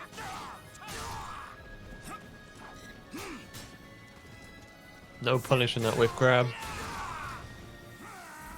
There we go. Rage explosion. He can't afford to lose this one.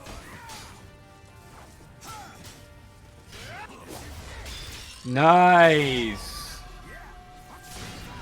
Gonna do half potency. Oh, just out of range. Oh, Dexus takes a little step forward, hits him with the A slide B for the kill. And there you have it. Dexus versus Haber. Dexus comes out Haber on goes top. down. Oof. God, Dark Legacy, man. I mean, that's the reason why he has the blue shell on. That's the meme. Filthy. Absolute filth indeed. Right. Moving on to our next game, we have, Rufus versus Set, Taki versus Tira. So as we saw previously, once again, this is kind of a character rematch for Set as he fought Baddie previously and then put him into that loser side. But now he's going to be facing the arguably best Taki in Europe, if not the world, question mark, on his Tira. If he sticks with Tira. I don't really see a reason for Set not to play Tira in this situation. I think maybe he'll go to Amy, you know, try and cheap out some wins. But we'll have to see. I think Set's going to stick to what he knows, which is definitely Tira. Mm-hmm. There we go. Prediction complete. Wow, you're so smart, Dan. How can know. I also get the same prediction skills that you have, Dan? Go to Matcherino with exclamation mark donate and put in EOS44 for the promo code and add a free 50 cents, and then you get ultra giga mega ultra foresight. Okay, playing the neutral game. Set 100% trying to bait Rufus. Absolutely no reason not to. This is MK footsies in Soulcalibur 6. I like it.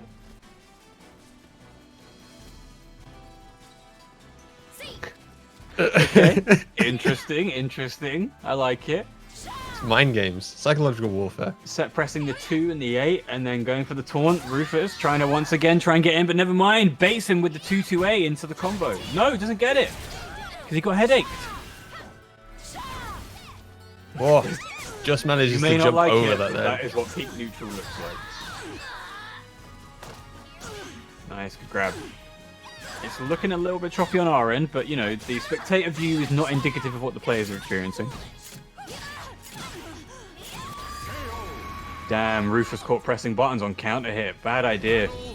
And then Set takes the first round. Surprisingly, with 7 seconds left, I would have thought they'd have wasted way more time by then. Oh, and there's the RNG. Set actually tries to go for another one instead of going for a combo. Interesting decision. Gets himself completely punished into a ring out, and now he's going to have regretted doing that, making that decision.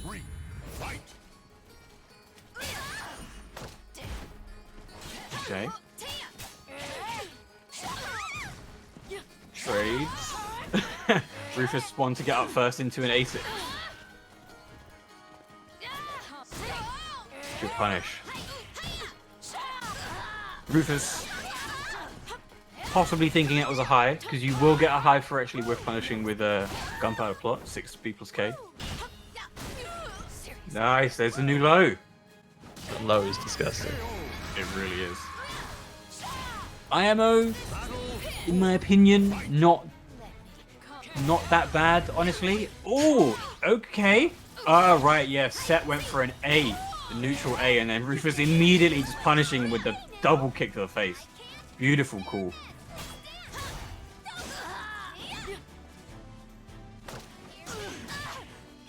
Nice grab from Set. No tech.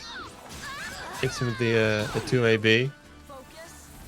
There we go. Focus and release. Rufus sitting on 2 bars, so why the hell not? Or as Loz likes to hear me call it, 2 sticks of butter.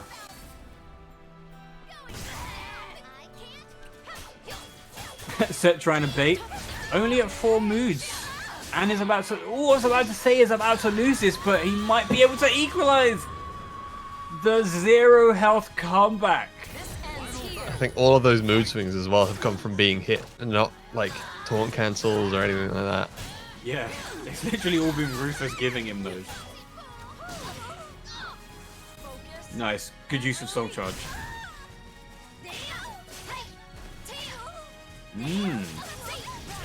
Getting caught doing it again is going to be pretty good damage. Look at that damage. Oh, caught stepping. That is a 100% tracking ninja cannon. You absolutely cannot step it. And Rufus takes the first game. It was looking like it was all set in the first one. It was that long neutral game. They need to play more of that. For the next 3 rounds, play more neutral. More footsies, please. Footsies or riot. Excuse me. It's like Set just taking a beat, taking a breather. Not happy with the netcode. Rufus ready to go again. Well, I don't know if it's the netcode or if he's not happy with the connection between him and Rufus, but... Well, never mind. Looks like they're just going to go. Stage of history retold.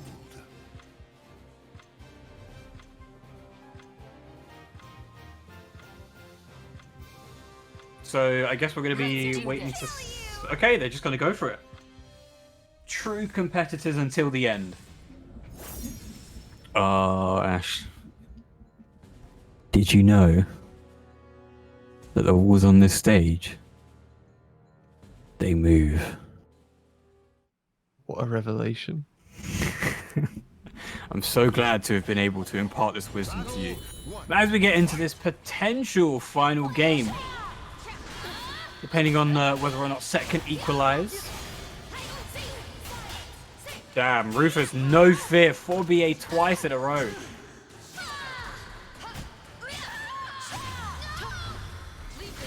Ooh, okay. Interesting call. Not sure if he just dropped the combo or if he tried to go for Oki. I've never seen that before. Nice. Tira sliding in them tacky DMs. New low. Doesn't do a lot of damage, but is a guess. I think if it was any closer, that might have rung out. Oh yeah, it does ring out, which is great. Good jump, 9BB. Closes out the first round. That's the baddie tech. The neutral jumps of the 9Bs just constantly. I mean, people have a hard time reacting to jump moves, so, you know, why not? Throw them out. If they work, they worked. No duck on a 4BA. I don't think it was peak range to make it jailing. Oh! Still gets caught by the just unblockable. Standing there. And now he's like, I'm not having that. I made one mistake, and then I'm not losing just for that. Comes back with a soul attack, and gets hit. Evening up the rounds. Tira now on a bar in a bit. Ooh, okay. Interesting why that wasn't a lethal here. I think that was a high. Maybe Rufus was a bit too late or early. Oh, but it doesn't matter. Tacky ring Stalker abs. grab right out of the arena. Rufus one round away from moving on. Good break. Oh, gunpowder plot just straight to the face. Giving Rufus the space he needs in the best times. Okay, Set trying to press a button instead of ducking instead. Set with that red guard gauge though. Yeah, very pretty careful now. dangerous. If Rufus is able to get, I don't know, maybe a 4, there we go. Great call out. He's going to do a bit more damage because he's in Gloomy. Bonk.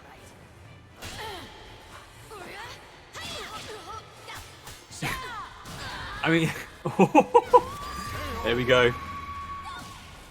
Having previously been denied a response while sliding in the DMs, Tira tries it one more time. Beautiful step. God, Tira's One got change some of the away from best Coda. tech in the game. This might be it. No. Rufus is going to go for wall combo. Doesn't quite get it.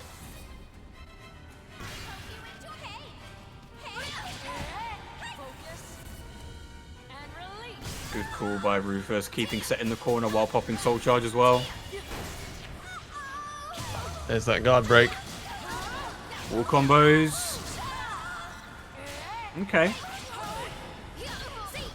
Oh, he's in Coda now, though. Oh, tries to tech, but actually gets caught by the end of it. Tira verticals. Nice, full crouch 3A. And Rufus takes it 2-0 over Set.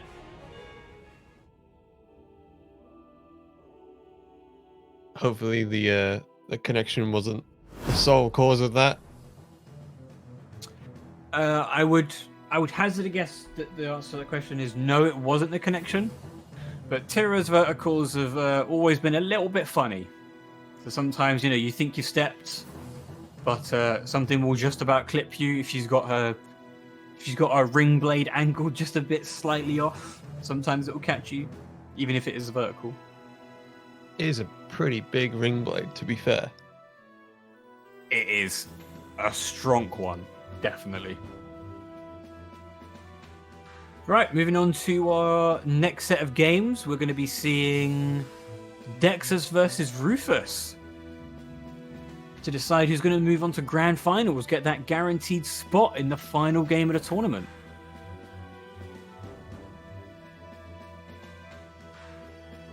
So having seen even some of the most recent tournaments, what do you think the outcome of this is going to be? Because Dexus, while he is our Soulcalibur Without Borders champion, while he is our online warrior extraordinaire, Rufus is not a competitor to be looked down on, especially in these clutch moments. They have beaten each other in the past. They are both incredible competitors. What do you think the outcome of this could be? Well, Rufus signed up with the name Certified Online Warrior, so it's going to be a battle of the online warriors here, because I know Dexus is a monster in the ranks. So I don't know. It might be pretty even, to be honest. I'm expecting a relatively even game for sure. Okay, trying the distorted breeze off the back, getting 2k for it. Going for the combos. Oh, grabbed right out of back turn K. I think Dexter saw a back turned opponent and was hoping he'd get the guaranteed. Oh, was that step? Oh no, it was step into Wild Rising Beast. There you go, yeah. One of Siegfried's best moves. Technically is -12, but will trade with I-12s on block. You just got to be very careful against Dexus. You can't even let yourself think, like, oh, I've got this, at any point in that match, because he'll blue shell you. That's it. It's true. It's very, very true. Oh, distorted breeze. Good call.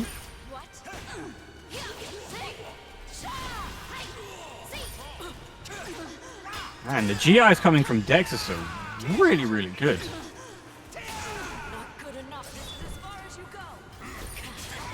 Oh, and there we go. Base hold. AGI takes Rufus right out of CE.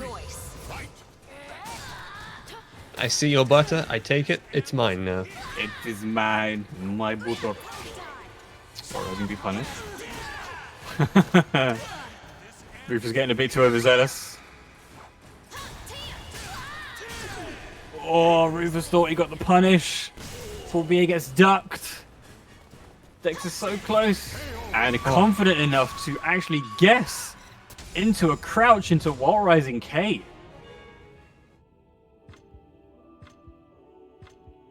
There we go. Dex takes that first game pretty convincingly. Are we on best of 5 now? Yes, because it's winners finals, it will be first of 3, best of 5. And then after this, we'll be going down to the losers bracket, where it will be first to 2 again, until we get to losers final, and then grand final, where it will be first to 3. Cool. Okay, Rufus changing up the outfit. Hopefully this one will give him more power. We are in a complete ring out stage though, so this is very dangerous for Dexus. Very, very dangerous. If Rufus even considers getting Dexus to the ring edge to go for a 3B or some other tacky ring out tool, it's going to be a bad time. I can't seem to see Taki's lower half. It looks invisible to me. Can you see it, Dan? No, I can't. It seems to be like completely invisible. I don't know what that is. It must be some new hyper age technology that only the Fuma Ninja clan have access to. Is this a legal cast? I'm not sure. Yeah, right. Yeah, I'm sure Dexus can't see the lower half either. We should tell Nashley, tell the tournament organizers that Rufus has completely camoed his lower half and we can't see it.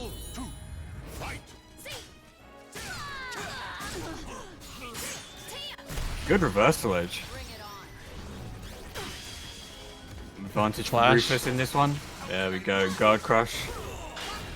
We're just going to go for a Baku stack instead. 3 more and he does the lethal hit. So it does seem to be the resource option of choice for Takis, is to get that new lethal hit locked and loaded before you go for damage output in combos.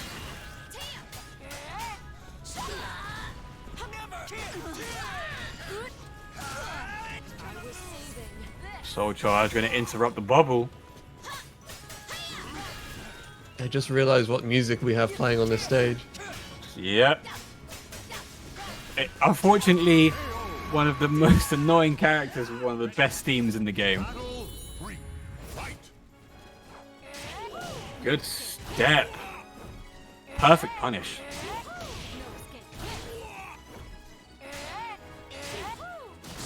Oh my, the 3B mash.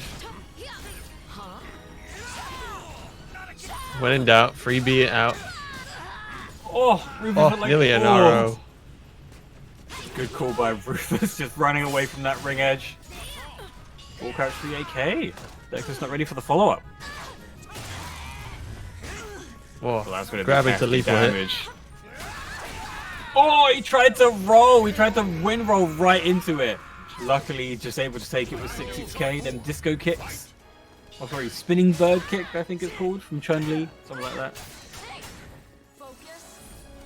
And I'm gonna say both players on 2 bars, but there goes a Tacky Soul Charge and a Siegfried Soul Charge.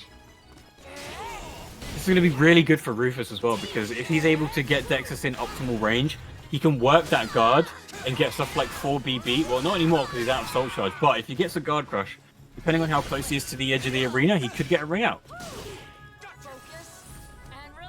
Open it again.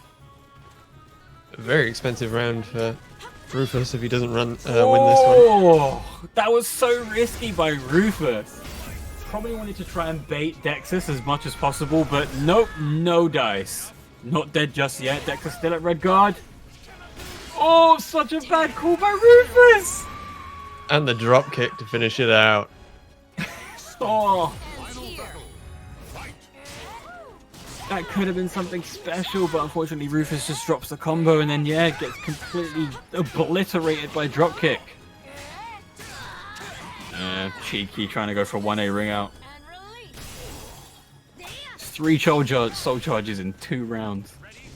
Rufus just doesn't like having bar, which is good. There we go, ring out. Nope. From across the arena. New move, 668 plus 3. We've not seen him use that a lot. That's not going to be a lethal. Oh, and there's bubble, and that's going to be a kill.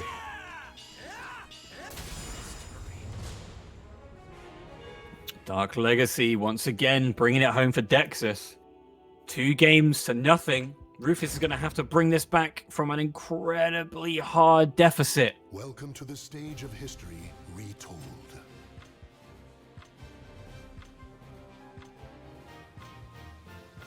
Will Rufus change to Voldo? I highly doubt it, because Rufus knows Taki way more. There we go, goes for the Tifa one. He knows Taki inside and out. That's his character, that's his main. So, you know, would be relatively silly for him to actually pick a Voldo, but you know, you never know. Sometimes people try and bring out the oddballs. Try and Psychological warfare. exactly You gotta play the mind games. get That's into what your Voldo's opponent's there head. for. I also don't know what the matchup is like for Voldo in terms of Siegfried. Ooh, nice run at punish into A6 Just Ring. What another one!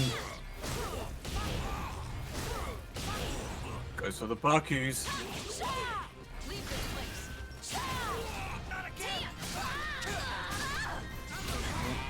Goes for 3B.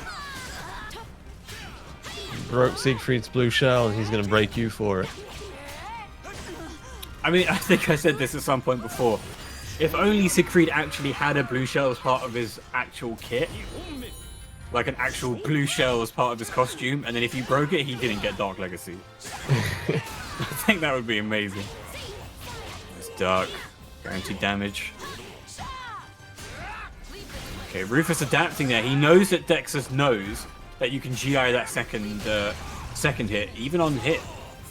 Just mixing it up.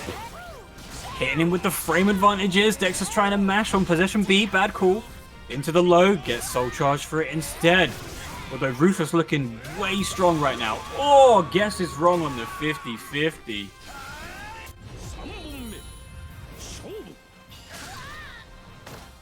Rufus now with 1 bar, almost 2. And there it is. 2 sticks of butter. We know he likes to play with those, so maybe let's see what you can do with those this round. Dexus with the step ducks. That's not going to be a kill, but it'll be very close into the 1k. Rufus is going to have to do something drastic. He does have 2 bars. Oh. Okay, Dexus is using that Siegfried step incredibly well. Every single time he's at any kind of frame advantage or disadvantage, he's pressing that 2 button. It's going to be out. Oh, there he goes. Losing a round with 2 bars has to feel bad. You always want to press that soul charge button or just any button to use some of that bar. But he's not out yet.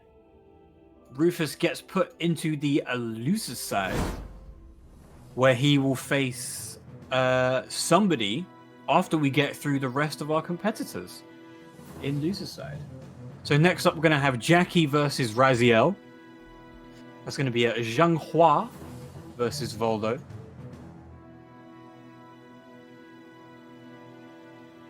So and then after that, we have Baddie versus Mydros. Yeah, Mydros has actually been incredibly strong this season. He's been running through a lot of really good competitors in different tournaments, and he's been really on form. Like, if you watch him in any tournament, his Nightmare is unlike any other Nightmare. So I'm excited to see him in this tournament today. But before we get into that one, ! donate in the chat takes you to our Mascherino page. EOS44 will get you 53 cents to add to the prize pool. There's absolutely no reason to not do that. You've also got some quests that you can complete. We've got G Fuel retweets, we've got Strive, we've got more G Fuel, and a Twitter quest. So if you head over to that page and do even just the survey, it's 4 questions for 40 cents. So get it done. We're currently at $41.34. Can we get it to $50 before the end of this tournament? We don't have long, so if you can, please dig deep into those pockets, because we want to give the competitors at the end of all of these tournaments as much money as possible.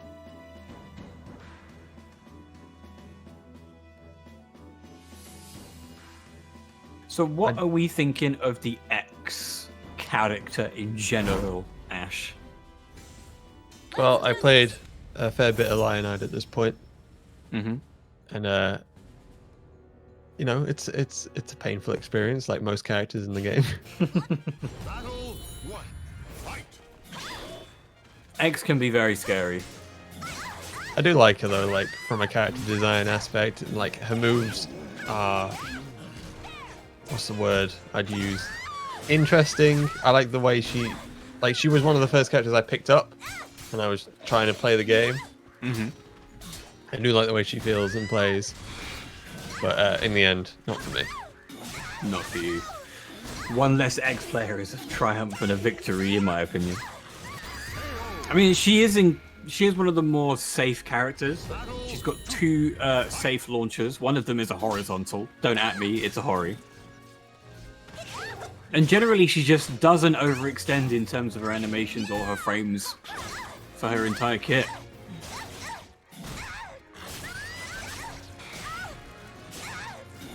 Oh, Raziel hitting with the 50-50s, wall combo time. Hip thrust. Oh, that is a very specific combo. You actually need to time that overhead kick to get a proper combo. Oh, and there's that re-trick on 6-6B. Raziel working with the frames that he's been given.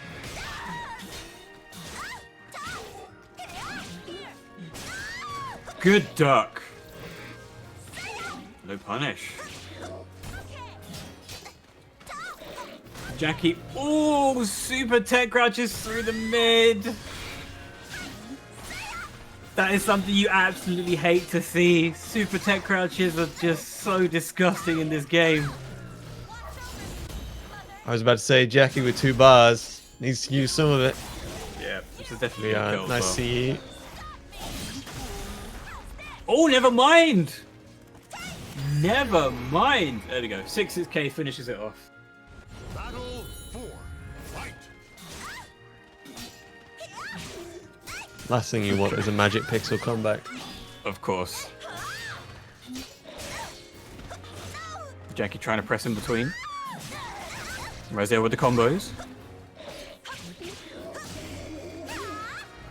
BBK. Not often you see that. Raziel wants to finish this now. He has the life. He's got the bar. Oh, the back steps into the neutral jump backwards as well. Damn, Raziel almost completely wasted that bar. Nice. Okay. Good low.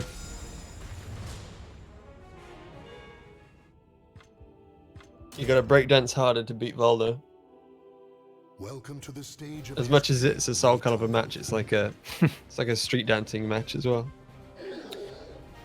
I mean, I was going to say I hoped that they wouldn't give Zhanghua any more, you know, flashy breakdancey stuff, but doesn't matter because Jackie's just going to go to Amy now.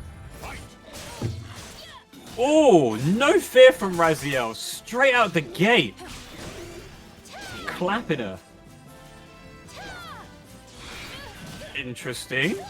No punish on the sidestep. I wonder if this is like a matchup lack of knowledge. Could be. Nice. There's be a lot of punishes and being missed and things like that. Could be.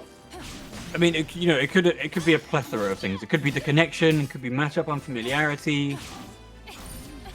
Could be maybe Jackie woke up on the wrong side of the bed this morning. Yeah, not in the right mind frame. They get full combo. Nice, pretty good damage. Soul Charge activation. Jackie's definitely going to want to get himself out of that situation. But Raziel also has a bar. No punish. It could also be character unfamiliarity, because you can bet your bottom dollar Jackie was going to probably do some kind of punish after stepping that vertical, but with Amy, maybe he's just not sure what the optimal is. Oh, there's that guaranteed. Got 4 red roses, but 0 white. Nowhere close to purple at the moment. Not an impossible. Oh! Well, it is now. 1 kick, 2 kick, everybody ring out kick. Raziel taking that last game incredibly quickly. And there we go, 2 games to nada. Jackie is now out of the tournament. Raziel will move on to fight Set in losers quarters. But next up, we're going to be seeing Baddie versus Mydros or Madros. I don't know. How would you pronounce that? I'd say Mydros, but we'd have to ask Mydros themselves for the correct pronunciation. Mydros sounds about right. Madros sounds like an anglicized version of it.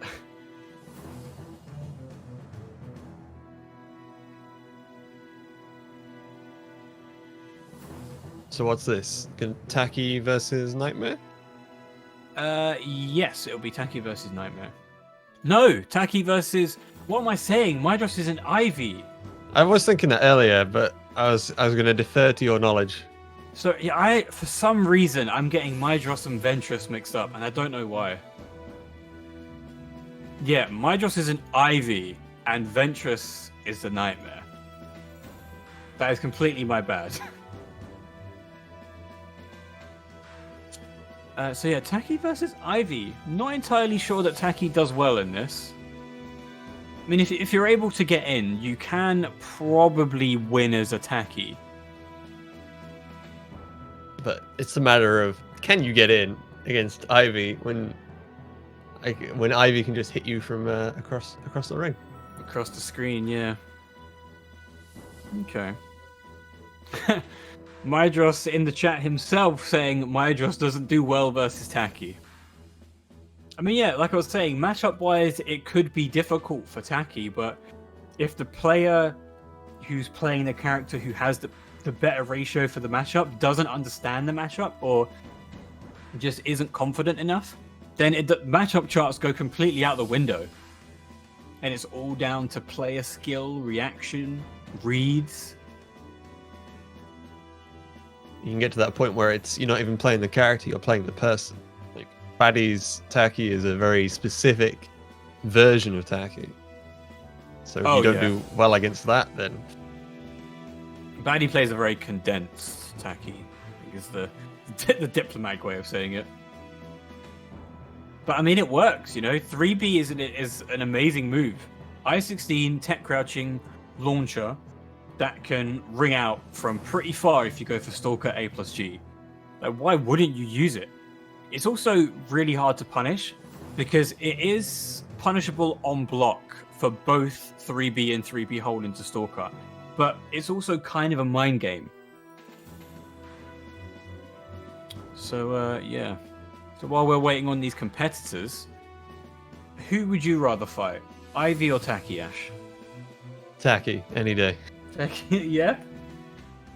I don't know. Well, he'll kind of can play Ivy okay at certain ranges because I don't have to get in as close to be able to like work my magic, but it's still a very painful experience to get if I don't guess right and I go into a grab by accident or something.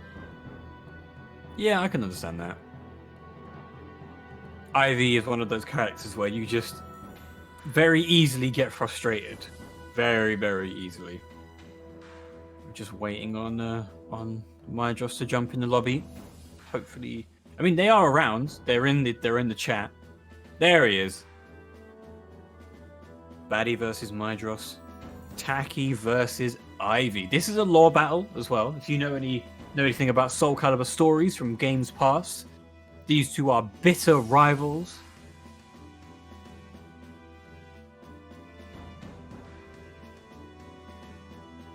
Okay, Baddie going for a much more subtle look. All of the red with the highlights of white, while Mydros sticking very clearly to the completely degenerate outfit of Ivy. Battle 1. Fight. Okay, interesting choice by Baddie. Maybe he thought that Ivy was going to do something very silly at the beginning.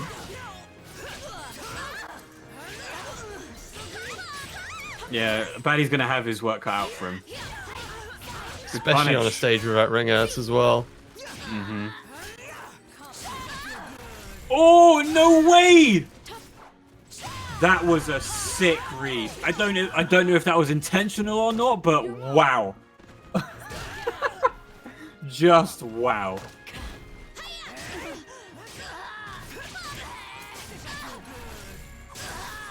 It's not going to be a wall splat.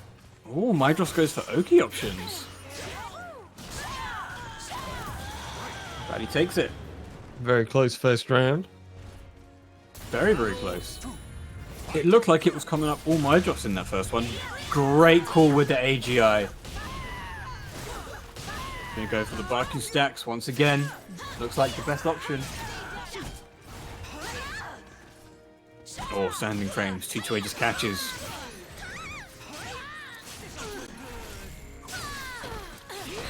Wall splat. This is gonna be pretty big damage. Oh, Mydros. Every single risky. just frame. I mean, going for Oki on that and waiting for a reset is incredibly risky. Baddie going for damage here. No, goes for CE instead. Wants the guaranteed kill. Will this kill? I'm not sure it will. No, it won't. Oh, that scaling is vile. Oh, good call. Spinning Breakdance bird. towards you. It's all good. I mean, it worked out well for Baddie, Got Mydros down to a point where a single hit killed.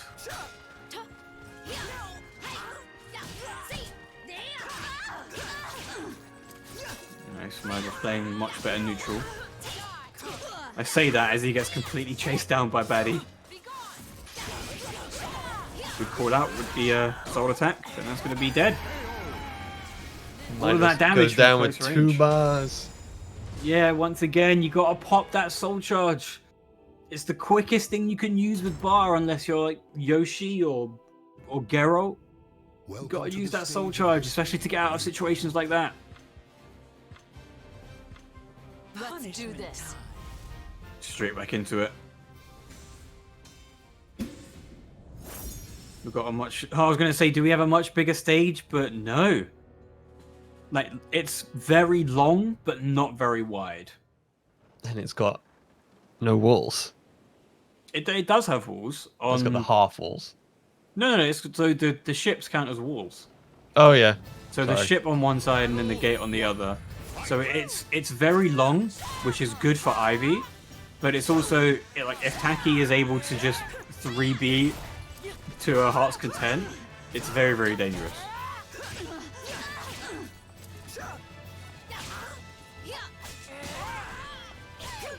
6-6B, block, no punish. Oh, the retract! That was... Okubo, please! There we go, hits him with the 1A.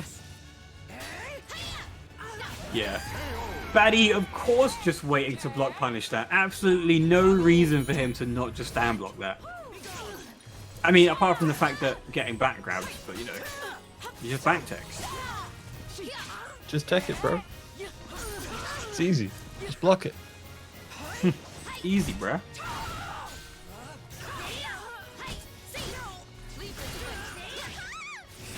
Good tech step. Michael's playing a very close range game.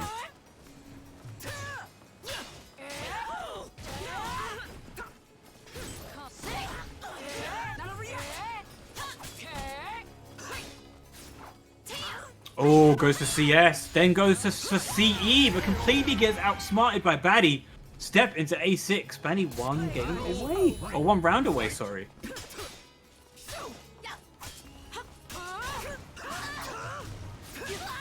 Ivy's on that red gauge as well. Baddie's gonna be looking for that break.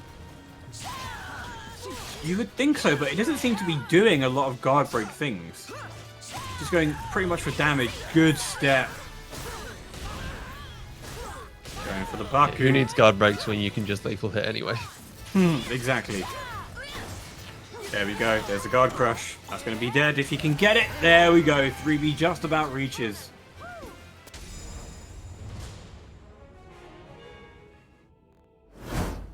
And there you have it. Baddie takes it 2 games over nothing against Mydros. And Baddie then moves on to fight Habaduba. So having a look at this bracket. Dexter sitting pretty in that grand finals position. While we have to get through at maximum 6 games. Set versus Raziel coming up next. Then Haba versus Baddie.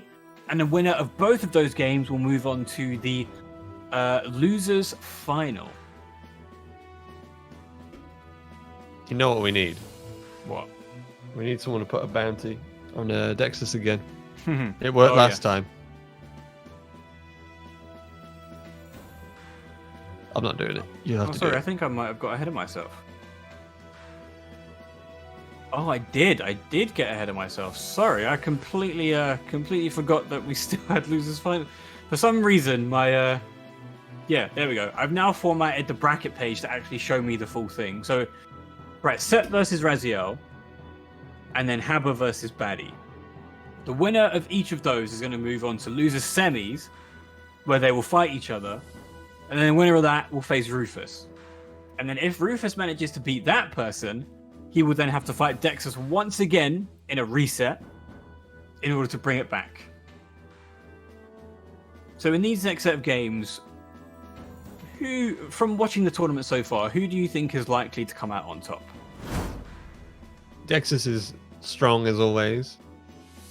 I think Rufus is also strong, but depends on whether they've been able to like figure out Dexus while they've been away, and the time they've got in between now. I hope they're in the lab practicing. More than likely, you would. Well, you never know. You know, in these situations where you are sitting pretty and waiting to be played in a tournament, sometimes, you know, you just want to sit back and relax. You want to take some time to yourself. Going into the lab may disturb your mental equilibrium. So it's a good idea to order a KFC for yourself. You know, have a cup of tea. Order a KFC, exactly. KFC, non-official sponsor of Soulcalibur tournaments. Please sponsor us, KFC. Alright, Set versus Raziel. Losers quarterfinal. Tiro versus Voldo.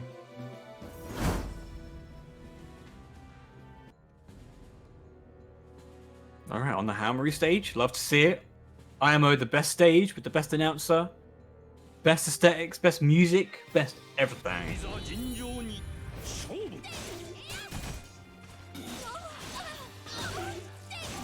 Good trade. Ooh. Raziel was ready for that one. No way! That was the closest 666B punish I have ever seen. That is what you get for being a complete pro with your character. You can understand perfectly the distances for optimal punishes.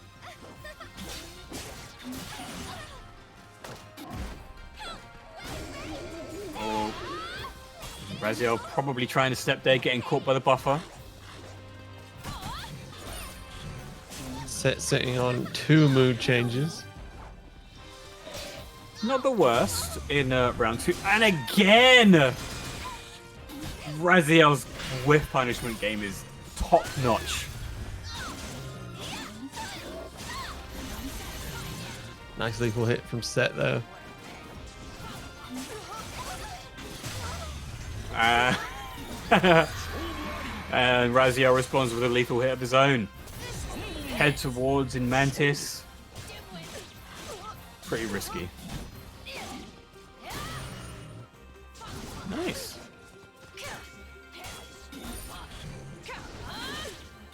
Oh, beautiful step.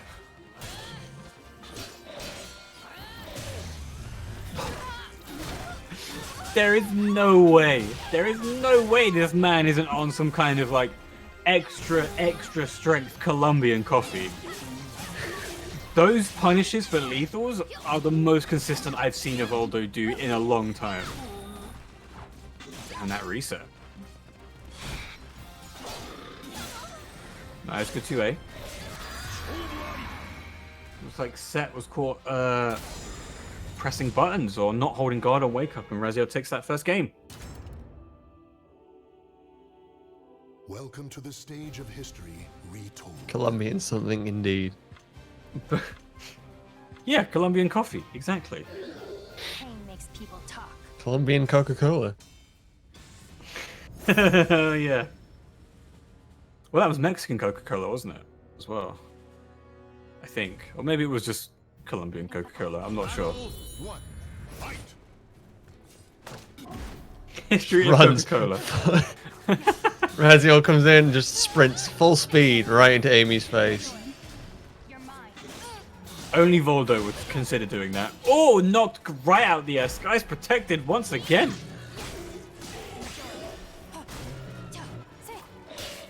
So we saw Jackie switch to Amy as well against Raziel's Voldo. Now Set's doing it too. Set is more familiar with Amy, I would say. So I think Set stands a better chance because his knowledge of the character is more advanced. But once it is Raziel, one of the best players from France. So regardless of the character you play, if he's able to enforce his Voldo game plan and continue getting those 666B lethal hits, it's going to be all over. But he seems to be a little less confident in this matchup. He doesn't seem to be taking as many risks. Oh, caught Amy pressing something for bar.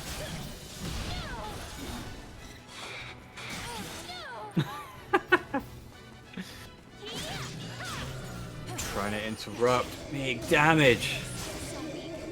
That's 4 white roses for Amy. Excuse me. Amy's going to have AGIs that last for 4 million frames now.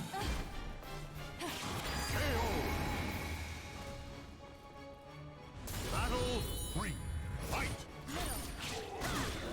So what's your favourite There's one stage of in the them. game so far, Ash? I don't know. I don't really have a favorite stage, I don't think. You have to have a favourite. If I had to pick a favorite stage, it would actually be the modded version of this, the Clock Tower one. Okay, you have to pick an official stage. I like I can't remember what it's called. The one with the weird half walls that everyone hates, but the one that doesn't have the half walls. If you know what I mean, the 2B version of stage? no, the one in the middle of the river, the bridge behind it, and there's two versions of it. One of them's got half walls and one of them doesn't. What stage is that? Somebody help me out here. The one with the... Huh. I think it's My brain has current gone stage. completely blank. I can't remember. I'm sure you can... You can tell me later. It's fine. Yeah, the one Abby always gets as meaner. Yeah, that one. Oh, you mean the balked Killick stage? Yes. Oh, gotcha. Right. Yeah. That one. Oh, why do you like that one? Terrible choice. Okay, that was sick. Well done, Set. However, he's now in a terrible position, which is going to be made even worse by having his life bar reduced to a 0. Awaits us all. Now we're at the final round of game 2. Good patience by Raziel, kneeing her square in the chin. That's Still some no red chin roses music. from Set. No, it's gone purely for white. Even though red is the easier rose to get.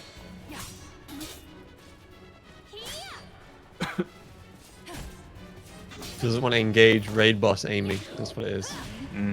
Who would want to engage raid boss Amy? Nice GI.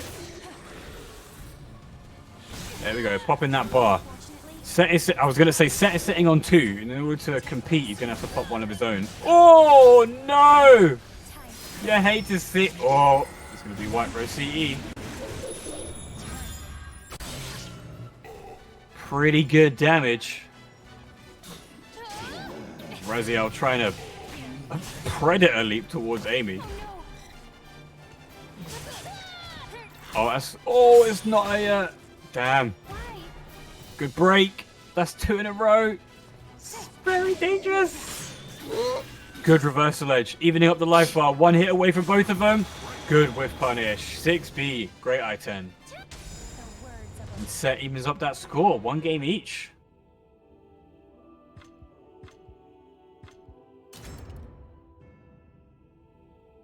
Welcome to the stage of history retold. I'm really thinking about KFC now, Ash. Thank you for that. Have you ever felt despair? I want... That's what What my would I job want? is. 10 mini fillet burgers. 10. Oh, I God. still have 5 mini fillet burgers, I think, in the fridge from yesterday. Oh, yeah, I remember you telling me about that. Ordering 10 mini fillets. God, I don't think I could do 10 mini fillet burgers. I think I'd probably have to switch it up with some hot wings, maybe some corn on the cob. You know, I couldn't do purely mini fillet burgers. Yeah, my friend ordered us 10 mini fillet burgers as a joke, you know, because I don't know why. There you go. I wish I had friends wish like my- that. I wish more friends bought me KFC as a joke, and I'd have Yeah, accepted right. it. But he was very close to ordering just gravy or just corn on the cobs. instead. I mean, I would have been fine with just gravy or just corn on the cobs. That gravy goes with everything. It's great. Bathe in it. Okay, maybe not bathe in it. Not a problem. That's Voldo tactics time. Bathing in KFC gravy.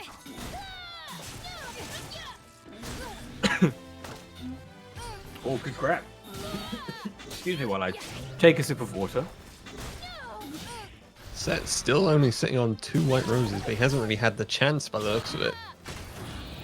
Now, Raziel has been pressuring a lot. That's going to be a kill. Raziel got one more round. What would you do if you're walking down a dark alley and you saw Voldo walking towards you like he does at the end of his CE? He's like leaning backwards. I mean, I'm sure there's one of those nightmares is going to come true at a convention at some point. You're gonna go into the bathrooms on a tournament, like CT 2021.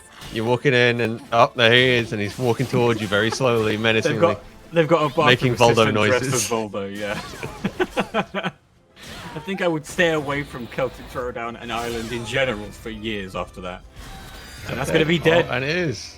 What, Raziel once again with that amazing pose. Here he comes. There it is.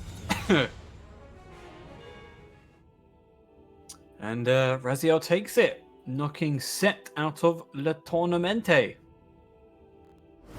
Coming up next is Habaduba and Baddie, who have both had pretty good runs in loser's side. Yeah, I think Haber does pretty well when he's on the back foot. Yeah, for sure. I was gonna say, yeah, Haber hasn't actually had a run. He got put there by Dexus, whereas Baddie got put there in a previous couple of games, and then managed to take it 2-0 or 2-1 over Abby, and then 2-0 over Mydros. Now these two titans are gonna clash, Taki versus Halmaru. I have a feeling that this matchup probably favors Halmaru quite a bit, especially with his backstep. However, Haber doesn't like to use it that much. He uses it when he feels appropriate, but he doesn't spam it. So we'll see. This is going to be an interesting game. It'd be quite a fair match. Oh yeah, definitely. I think a good thing though that could be on Baddie's side is that because Taki 3B is I-16, there aren't many things that Haber could do at close range to interrupt it, aside from really singular moves, like really singular low damaging moves. Mm-hmm. So who knows? Baddie's probably going to try and like be up all in his grill, and Haber's hopefully going to try and use that backstep to create as much space as possible. But we'll see. You never know. Looks like the game is currently B-sodding,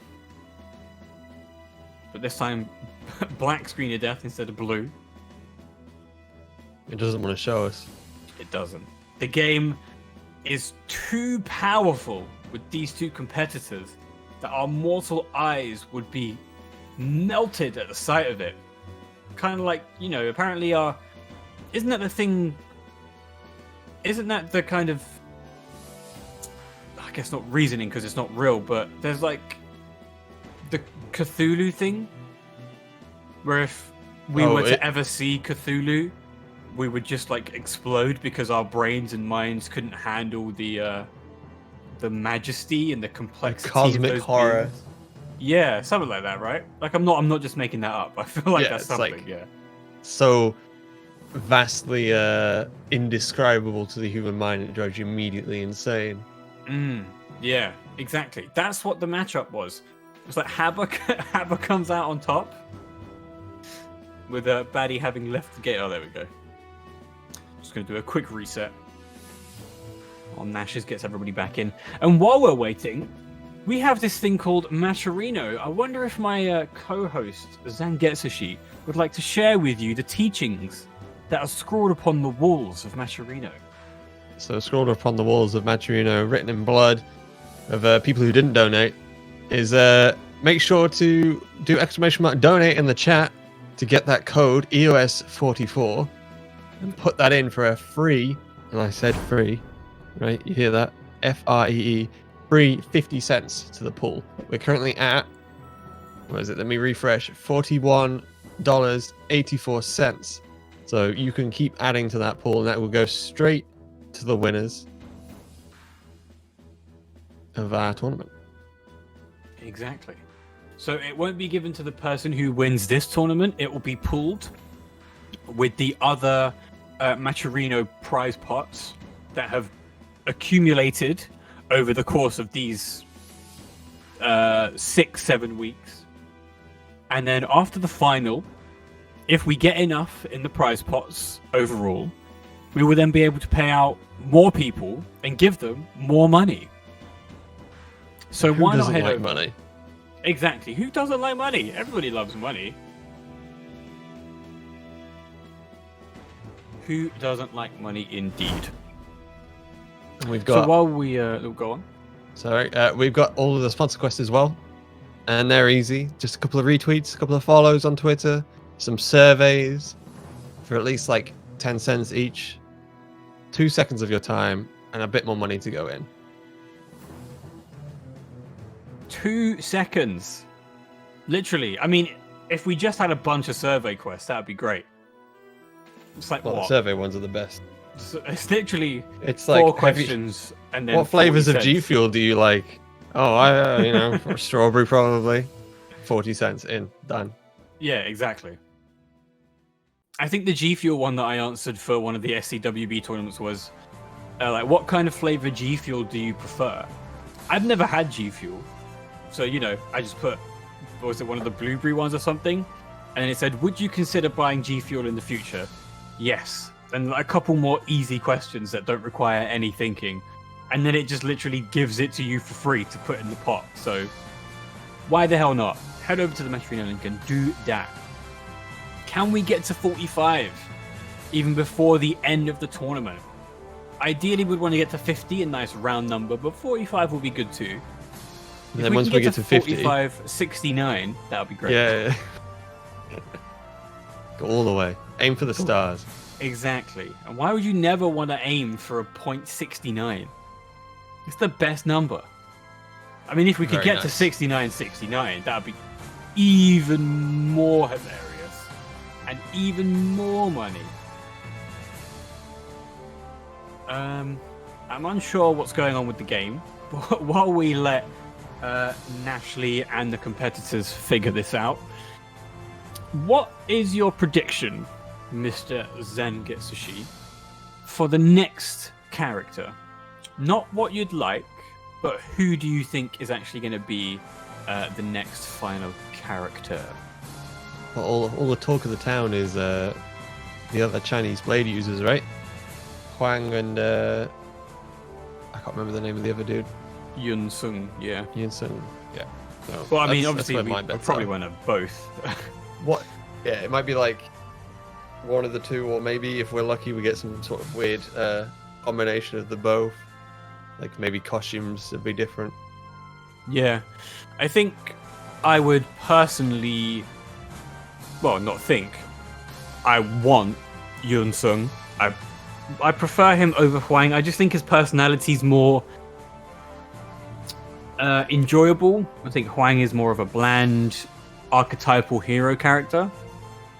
But I kind of have hope because while Chinese blade users have been very similar in the past, I feel like what they've done in this game, especially with characters like Cassandra and Sophie, Yoshimitsu and Mitsurugi, they've got very similar weapons but completely different styles, and their strengths lie in different areas. So, whether or not we get Huang or Yun, I think they will be able to do the character justice in terms of making them feel like their own individual character. So I am quite excited for that. Yeah, exactly. Like we have how many katana users in Soulcalibur 6 now? 3 of them, 3 including indeed. Yeah. Haomaru.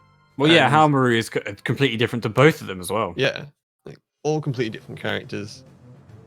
Their own obvious mechanics and things like that. So we can definitely have someone who is not X2.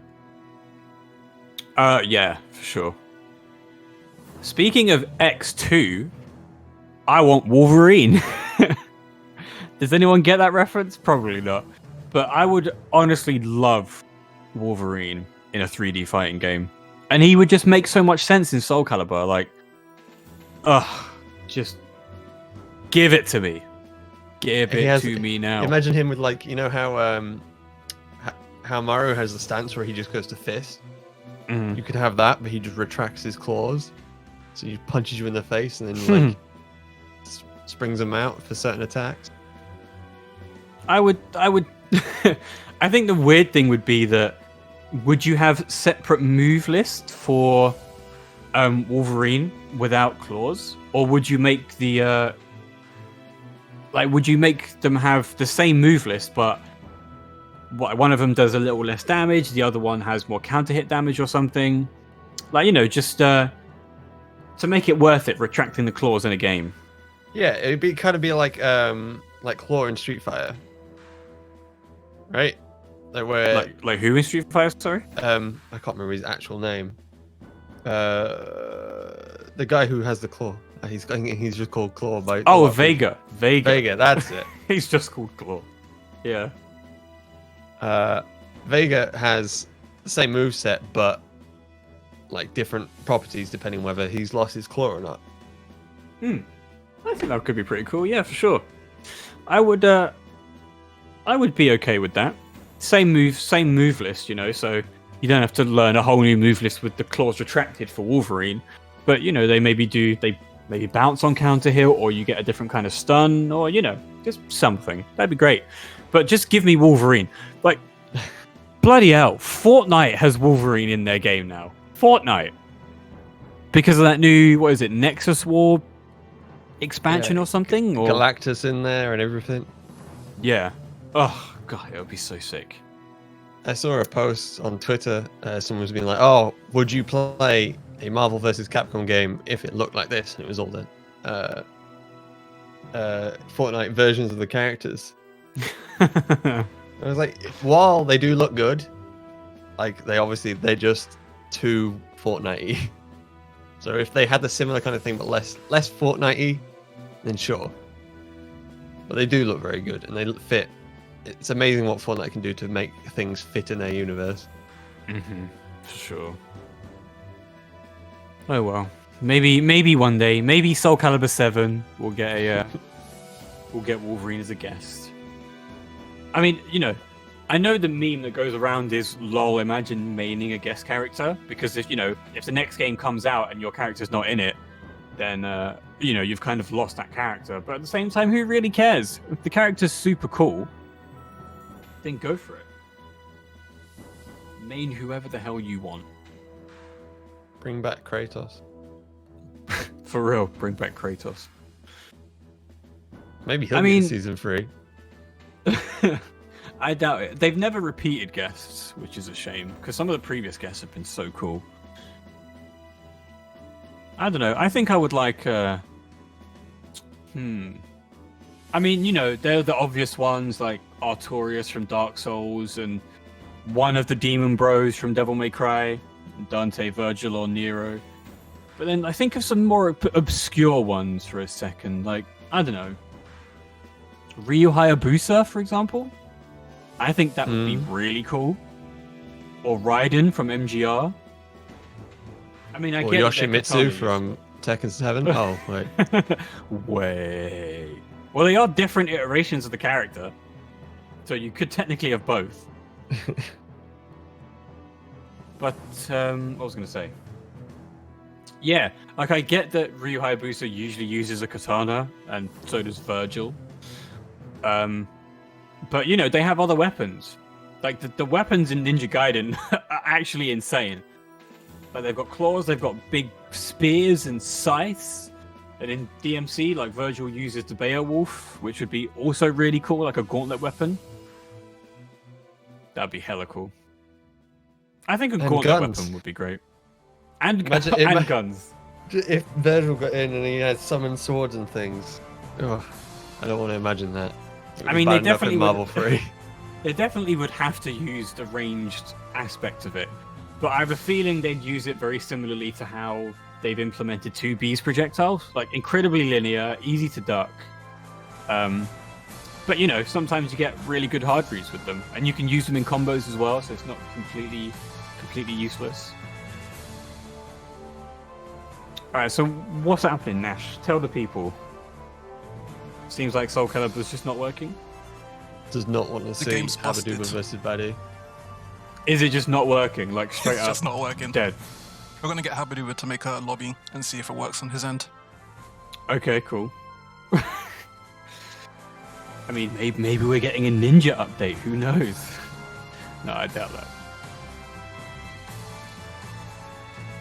Okay, so we apologize for the inconvenience and the technical difficulties, but we're talking about characters.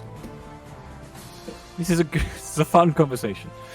So, if they were to add a brand new, completely original Soul Calibur character, which they have mentioned they want to do, what They have kind of- indeed, by the way, for clarification. Okubo has mentioned that OCs aren't completely off the books.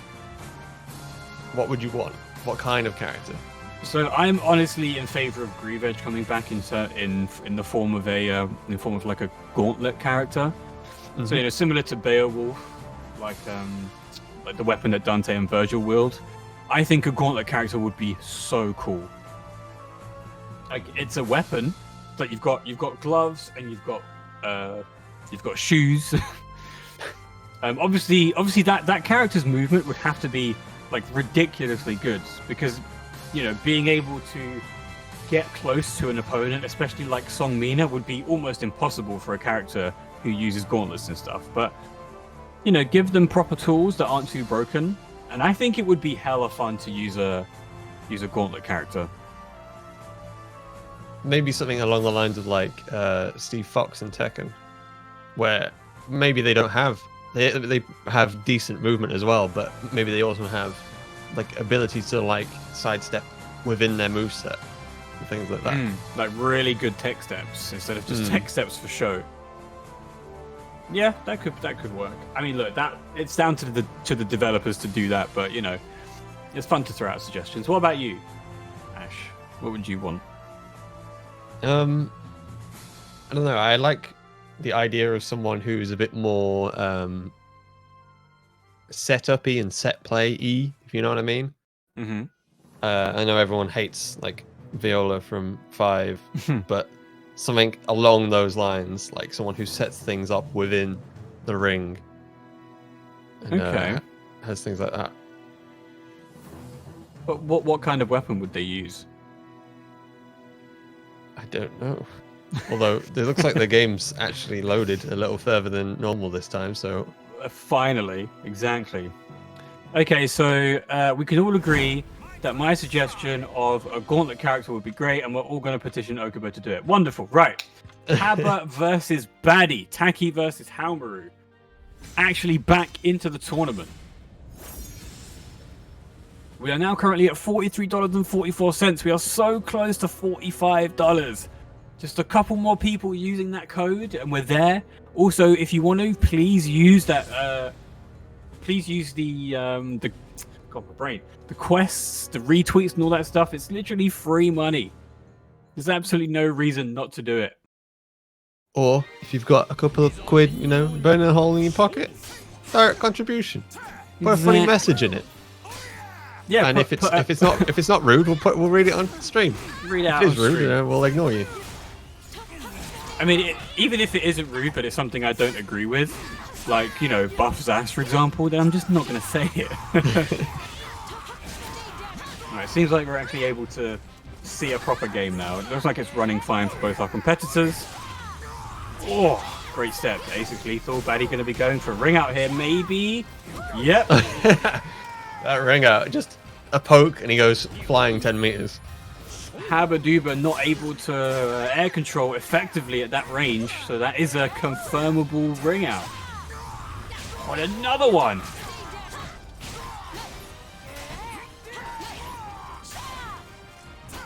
Okay, this is what I was talking about. Baddie getting in close, pressing as many buttons as possible, trying to force Haba to keep blocking, and just mixing him up. Doesn't take the grab. Goes into rage for it though. Oh, behold K into a cheeky 1K. Oh no, was that full credit 2K probably?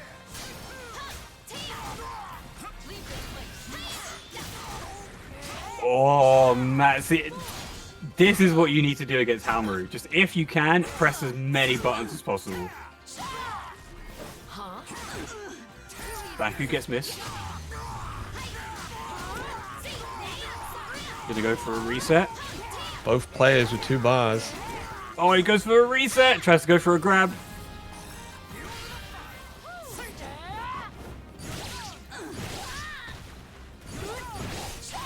Oh, it's gonna be a kill. Drops the combo. Hits him in the chest once more with 3KK. The stylized like attacks coming from Haomaru are so cool. Oh yeah, with the like the big, port, like, the hit stun and stuff. Yeah, it's so sick. I personally love how they've ported Haomaru over. I'm just, not a fan of his gameplay, and that's okay. Right, Baddie going 1 game up against Habaduba. And the winner of this will go on to face Raziel in loser semis. Oh, It also looks like the game has crashed once more. We've got the 1. Would it be maybe your game, Nash? Maybe we could try and host it on some, like, if I try and host it or something on my game, and then we screen share and then you stream that. We might have to do that because we tried on everyone's lobby. Yeah. I mean, if it's your game that's just not connecting, or seems like it only works on P2 side. Okay. So Baddie is forcing Hava to be on player 2 side. He's hacked his game to crash anytime Hava gets on 1P side. This is how serious we get here at EOS. Outside warfare. We do not encourage mods.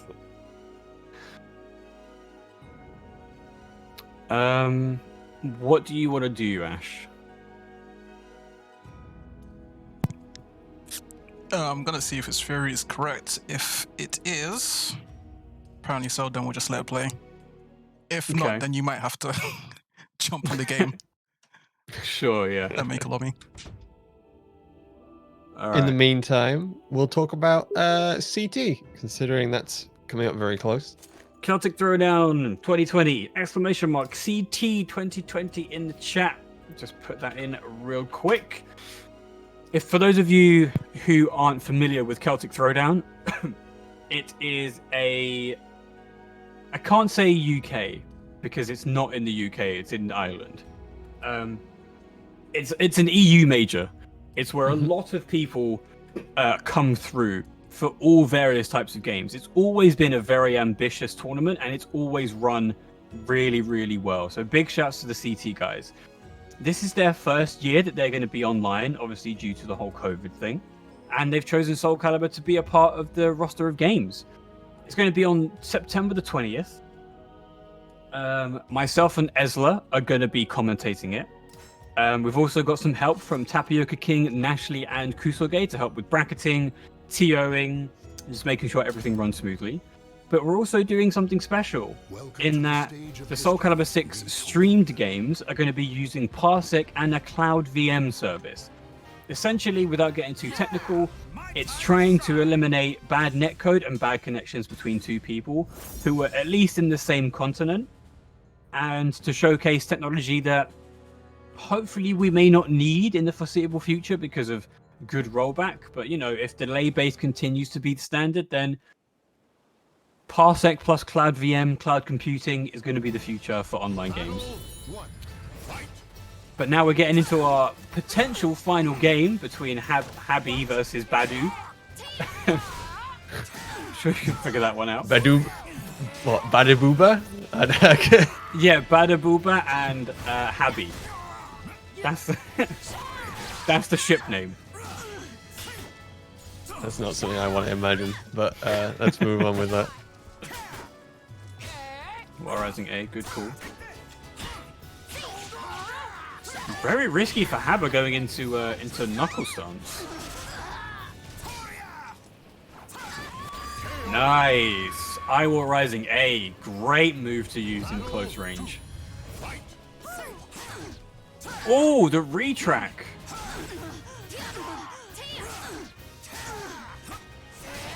So if there's one thing that Haber seems to be doing, it's pressing more buttons. Understanding that Baddie isn't going to let up unless he does it himself, and that's going to be a kill. Beautiful lethal hit. Yeah. Ducking under a grab. Oh, tip range 2-2A.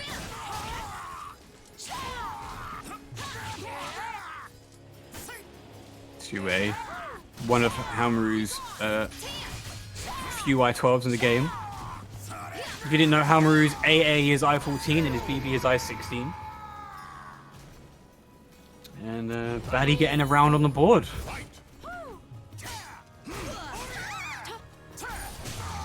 Oh, that was beautiful movement by Haber, but even greater call for Baddie with the AGI.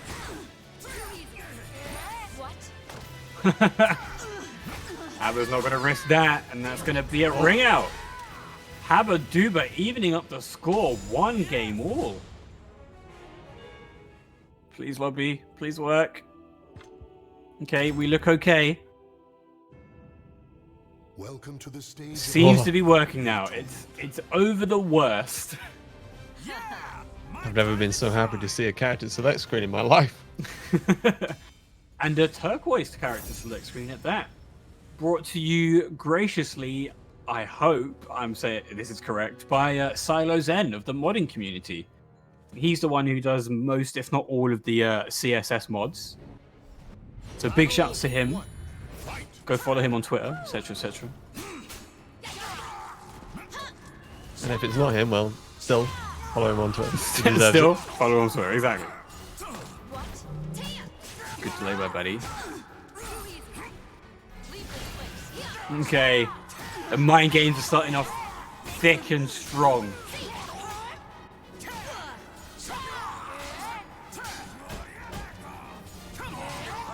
Ooh, Haber testing Baddie's knowledge of that rage extension with was it 623 KK in rage.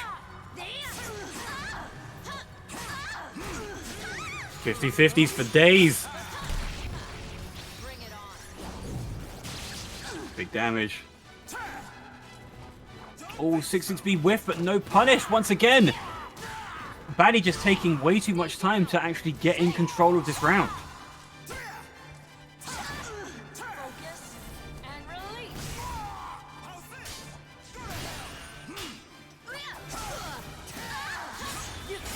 Habaduva now also has 1 bar. Ooh. Is 4BB not a break attack? I thought it was. I am. Maybe it's not. Oh no, it's when you're in possession. Possession B becomes a break attack. Yeah. Okay, nice cancels. How are Taki's wall combos on this stage? Because I know like Yoshi can break the wall and then ring you out within the same combo. Some characters can do that. I think Taki can as well. I think at 2 breaks. No, I think at 1 break, you're able to get 3KK wall splat into another 3KK natural into a ring out somehow. It's been a while since I've seen it, but I think that's true. Oh, not tip range doesn't count as a combo. Drinking that sake. Having a sippy. He's got his sword and his sauce. Great, alright, getting some of that guard meter back. Haber hitting reversal edge, bad call, about to get himself completely obliterated from this 4th round. Still has a bar to go. He's definitely not going to want to use it because he has got a round to spare. Unless he knows he can get a punish like that, and that's dead!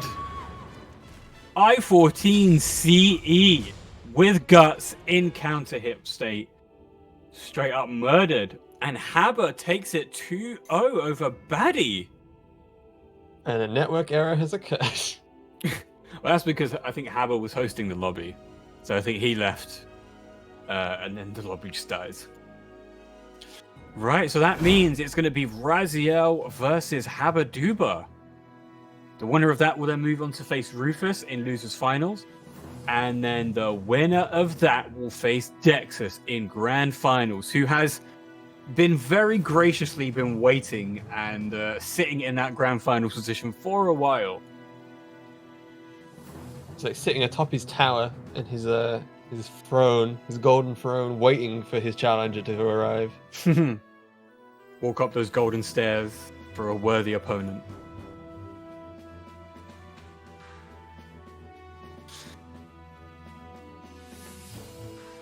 I will say I am surprised at that result. I would have expected Baddie to be a bit more aggressive and be able to take out Habaduba with a lot more hard reads, because that's what Baddie does really, really well. Like he is able to adapt to any kind of offense, especially as Taki. But you know, Haber just was able to close it out.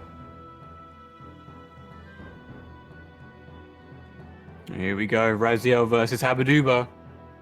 Voldo versus versus Halmaru. This is a matchup I've never seen. Well, no, it's not a matchup you will see often. Two of the least played characters in tournament fighting each other is probably like a solar eclipse. Starts off with a cheeky 3K.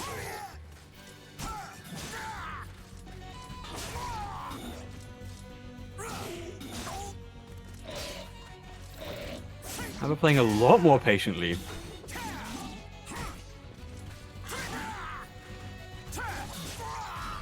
Oh, 6 XP just whiffing. Good block, no punish. There we go. Raziel puts himself on the board. Clips him with the gourd right in the dick. Beautiful step by Raziel. Gonna get a full combo out of this. Oh no, never mind. Can't resist the back kicks. Absolutely wants to continue the pressure. Oh, that was dirty. Tech crouch Hori mid underneath the 2-2-A.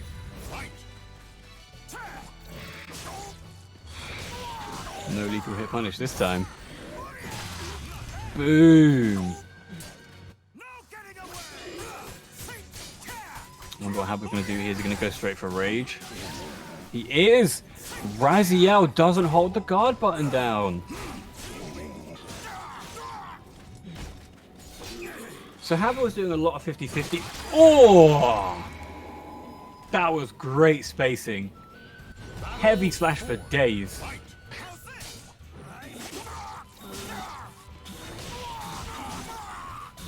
I haven't seen a single ring out yet. Both characters not especially adept at it, but you know, Hamaru's got DPs that can ring out from very close range.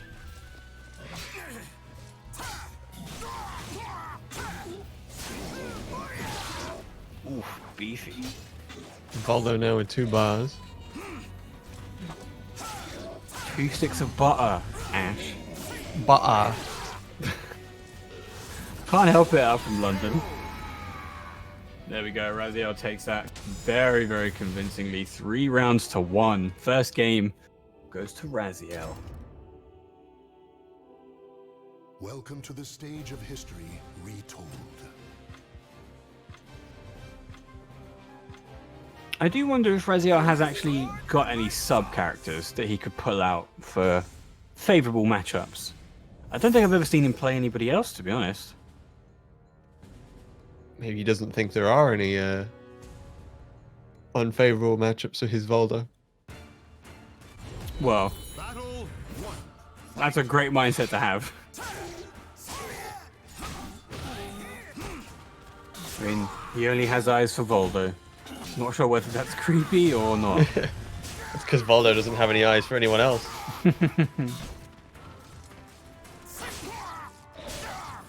Oh, God, the tech crouch hard reads are coming in thick and fast.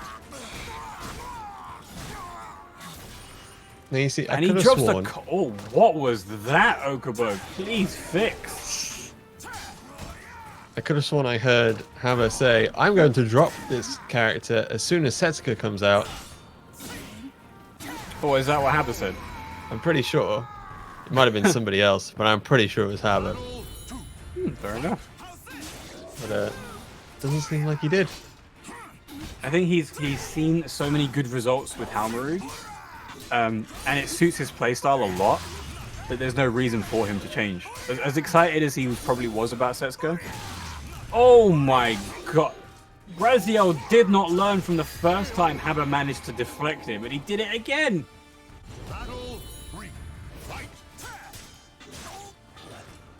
Good 2A. Nice step, full combo time. Yeah.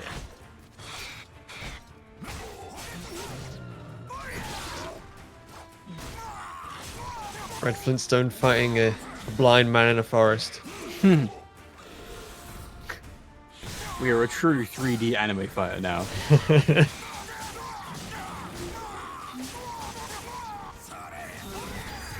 Oh, there's the retrack on the low. Raziel very close to taking Haba out of this tournament. Reminder, this is a semi-final, so it is only a first to two.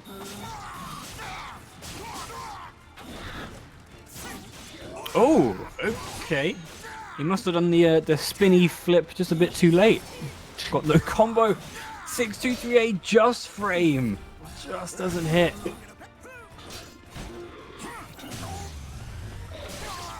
There's that lethal. You love to see it. Unless your name is Habaduba.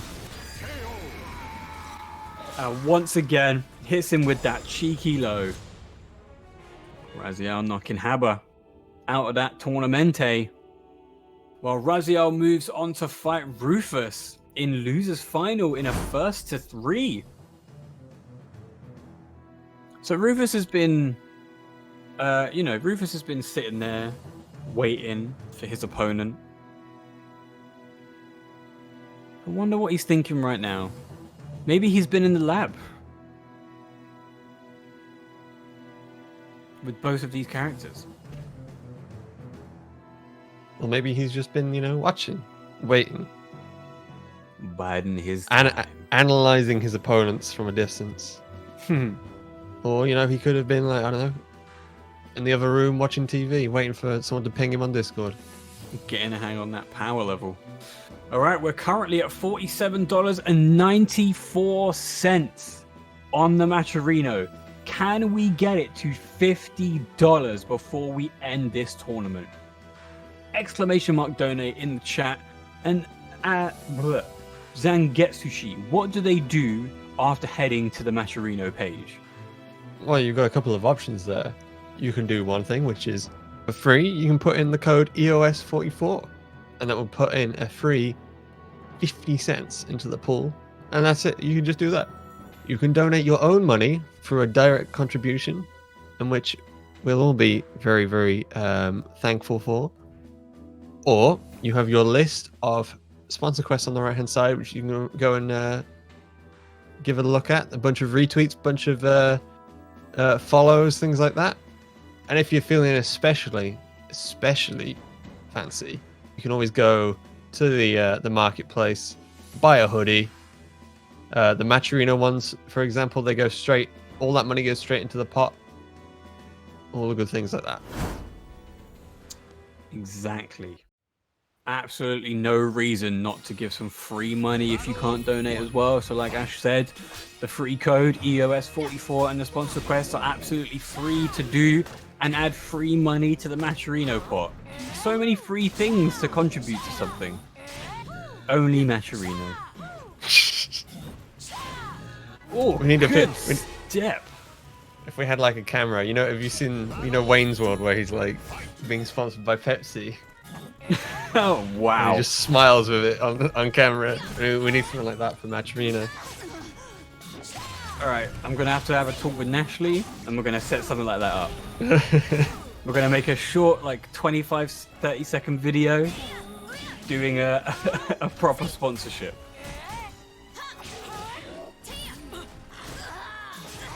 Okay, good GI. Rezi are now on the offensive. Great break though, it saved Rufus incredibly. This is not gonna kill, it's gonna be so close. Magic Pixel. Okay, Rufus holding strong, make sure. Oh, the switcheroo. Ships passing in the night. The biggest of whiffs.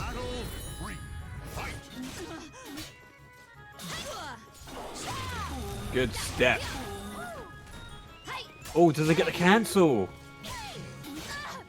By the way, this is the stage I was talking about. This is the one I like. Right, not this one though, right? You're talking about the one with the walls. No, this one. Oh, you mean actually this one? Ah, okay, fair enough. Auto spinning on the spot like a cat. Chasing his own tail. Going fish mode. Oh, I can't step that one. What is this combo? Into the reset. Interesting. How many pelvic thrusts can one Voldo get into one combo? I think max is probably 2 until air control comes into play. But I don't know, maybe in a reset you'd be able to get more, maybe 4 or 5. Depending on how much you believe in the pelvic thrust. Beautiful step. That is actually just a complete guess. So you've got higher or mid, but incredible punish. We're just not taking the free damage there.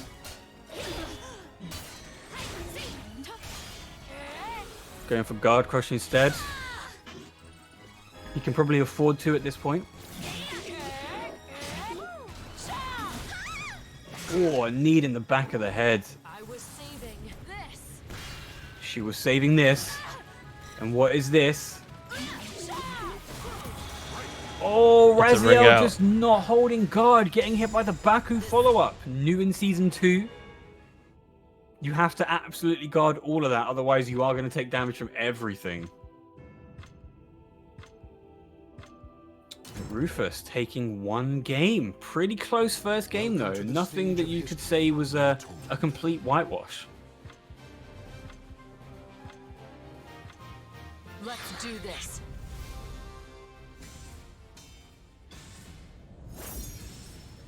Well, now we're on the complete opposite stage. All the walls. Not entirely sure we've seen many, if any, tacky wall combos today. No, actually, no, we have seen one from Baddie on a Haumru stage, and that was a great combo to see. It's just always a treat, especially when you've got more high execution characters, to see how much you can get from a wall combo on specific characters, especially when their animations are great. Counter strike. Pelvic thrust GI. It's just. It's Something to something. dream about. Nightmares. One day I will be able to GI people with my pelvic thrusts.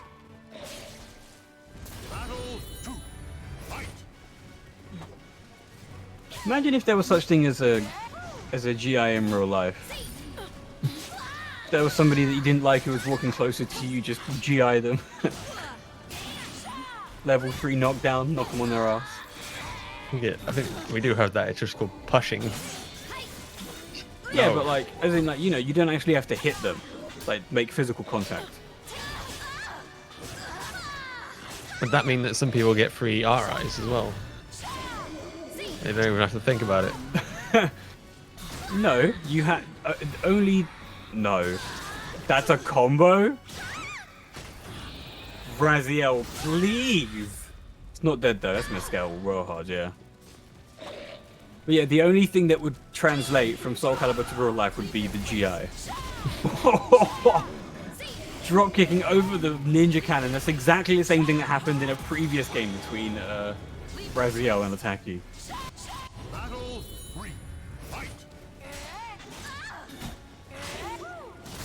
Pressing those buttons, not betting on Rufus pressing his own.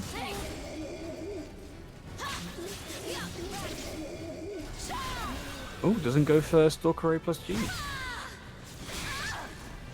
The range on that range move. on that. Oh, the ground hitting properties as well.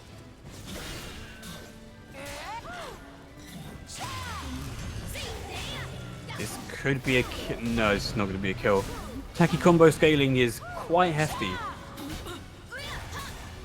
Just going for an good. easy version of that combo. Oh yeah.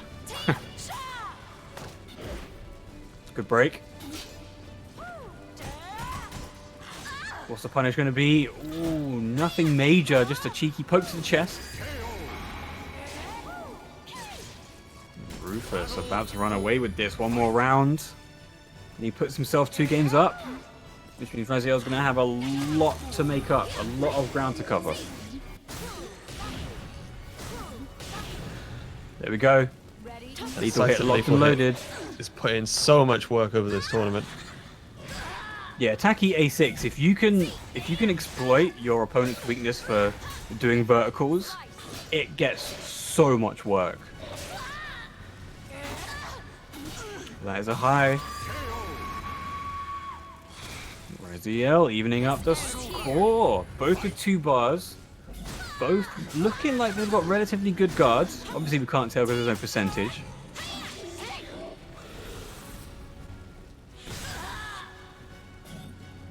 Good call by Raziel, getting himself out of that sticky position by the edge. But that Voldo run animation is like terrifying. Look at it. Oh, is that a true UB setup? There's a lethal, and if you tech, you get even more damage. Nope, good call by Raziel. Oh, the movement by Rufus is so good. There's a block punish for BA. Or rather, just for B.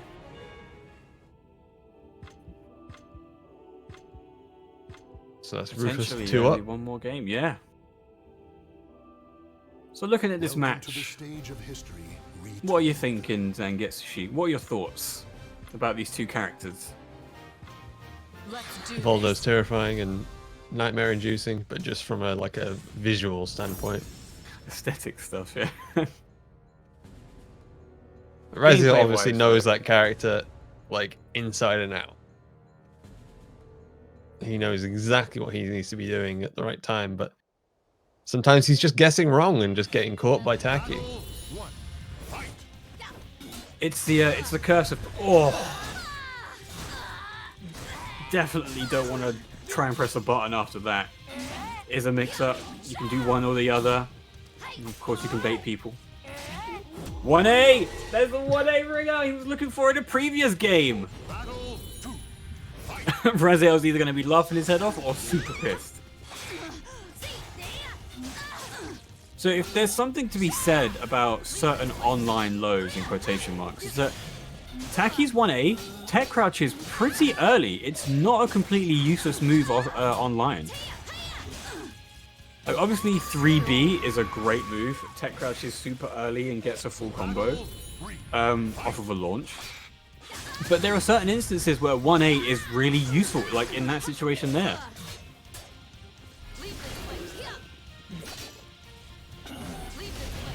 Oh, good step. Misses the combo, though. That was way too late to do Stalker.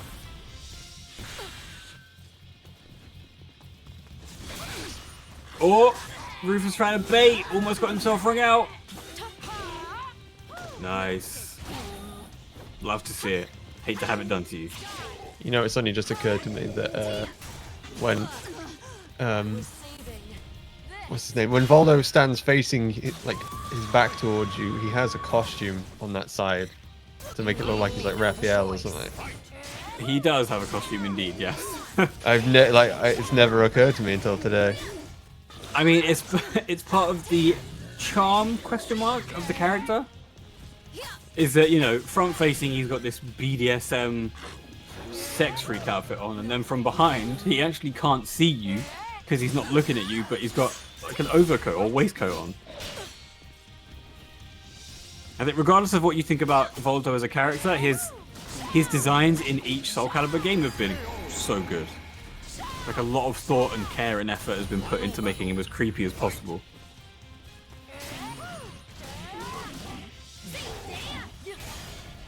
Alright, this is once again what we had in the previous game. Both on 2 wins, but will Raziel be able to take this one and even up, or not even up, but get himself closer to evening up that score? Oh, he did it again! He did it again!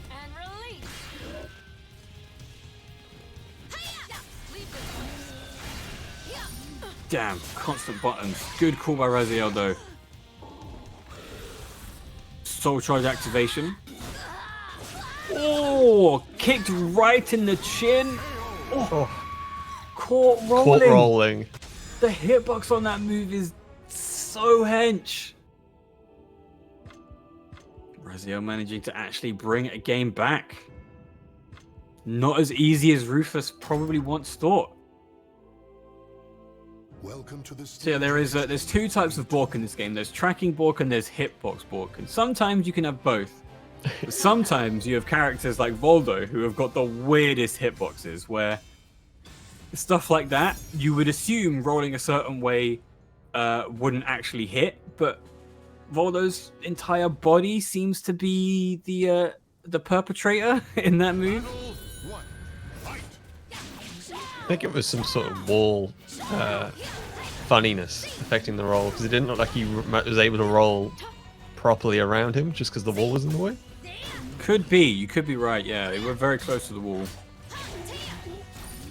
Still waiting for that replay tech, Nash. One day. Oh, catches counter hit. Gonna go for Baku maybe? Yeah.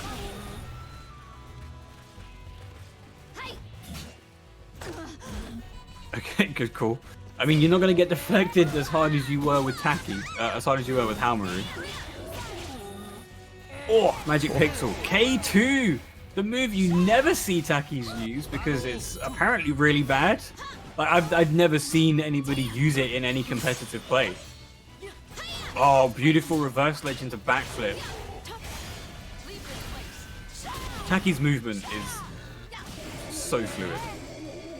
As you would hope of a ninja. Oh yeah, for sure. Yeah, her sidestep is pretty good, her backstep is pretty good. Like, there's nothing that I could say was bad about her movement. Like, it's... Oh! Raziel would have very easily got a an unblockable if he hadn't cancelled.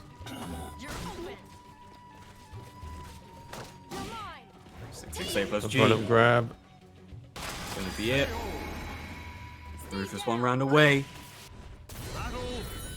But as we have just previously seen, Raziel can come back. He can make it WEG into a win. Both in soul charge. And with an extra bar to play with. Yeah. I mean, Rufus has now got the lethal hit stacked.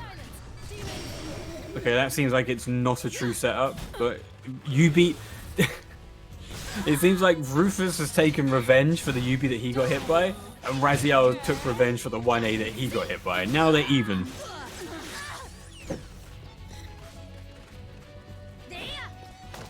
Rufus has got the life lead, he's got the bar lead, he's got the round lead. Nice. 2-2B, launch. Great call. And there you have it. Rufus takes it 3 games over Raziel's 1, which means that he will be moving on to grand finals to be facing D3Xs. Gets his rematch. He does.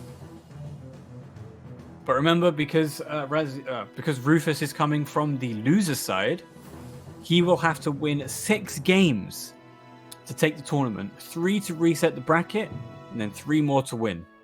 So usually, and I say usually only because these are the ones that I've seemed to have remembered, Dexus is incredibly good at running through a loser's bracket and then winning after a reset in grand finals.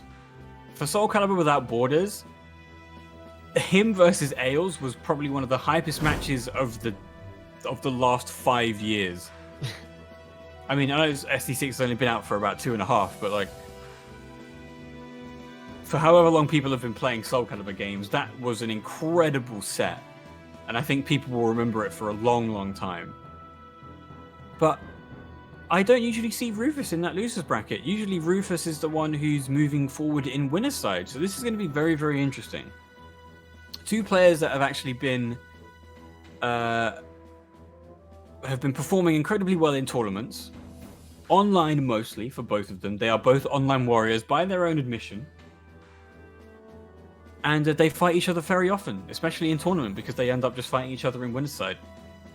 So I am excited to see who comes out on top.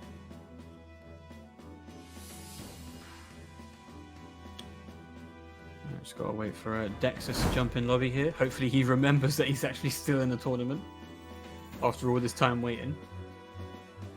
In the meantime, we still got the Matcherino if you haven't put that code in yet. Indeed! Exclamation mark donate in the chat. We are just over $2 away to having $50 for just this tournament alone. So head over to the Matcherino page and put in the free code EOS44 to add a free 50 cents to that prize pot. Plus we've got a bunch of sponsor quests, we've got a survey, we've got some retweets that you can do. all of it adds up. Oh, I almost thought Dexus went random for a second, but I think it just took a while to load his character.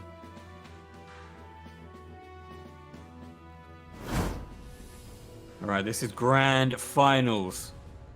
Rufus, coming from loser's side, is going to have to take 3 games away from Dexus to be in with a chance of matching how many games he needs to win the tournament. We're on Cameron. Very, Iconic very stage. small stage. Oh yeah. So not a lot of room for Taki to maneuver. So you would think, you know, Siegfried has an advantage on this stage over Taki because of the range that he can cover. But Rufus, Taki's movement, like I was saying previously, is probably one of the most consistently good in the game.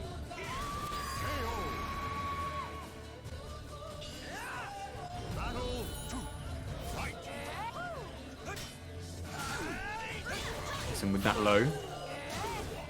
K2 into the ninja cannon, confirm unblockable. Dex is too happy with the RE button trigger. Well, it's rubbing off on Rufus because he's done a fair few REs himself. Oh!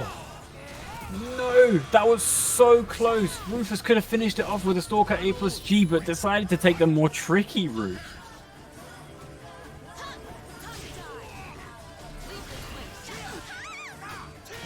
Okay, good call. Only +2 on Ninja Cannon, so not an incredible amount of frame advantage. Rufus is really loving those ninja cannons. I mean, there's no reason not to. It looks like Dex is just completely running through him.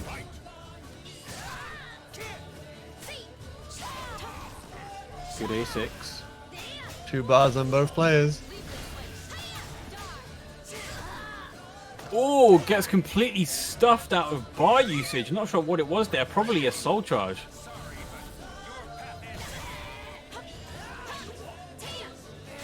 Doesn't get the A6.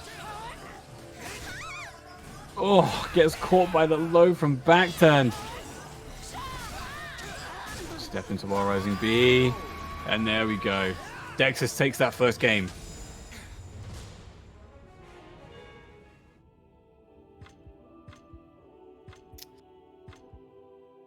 Wanted to get straight back into it, whereas Rufus wants to take a beat, compose himself.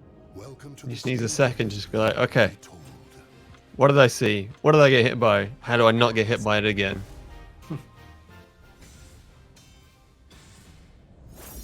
Alright, what stage we're going to be on this time? Oh, we're on the alternate version of your favorite stage.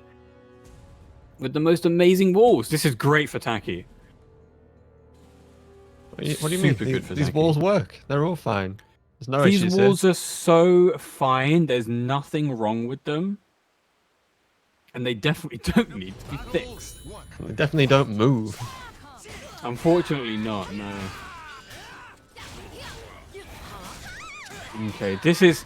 So yeah, Dexus likes to do this a lot. Even on hit for 4BA into possession for Taki, he will sidestep because I feel like he thinks the A option isn't as dangerous as the B. And Rufus not taking the guaranteed damage off of 4BA with the slide VA extension just means that he's losing way more damage than he could be getting. Lovely duck there from Dexus. There we go, ducking 4BA on block.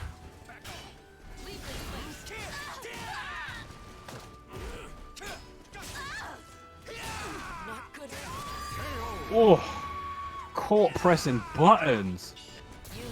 Dexus is like, I'm going to swing my sword, and if you get hit by it, that's your fault. That's your, exactly. Block soul attack. Into the 50-50. Oh, knocked right out of the air. That was such a bad call by Rufus. He's going to get himself killed.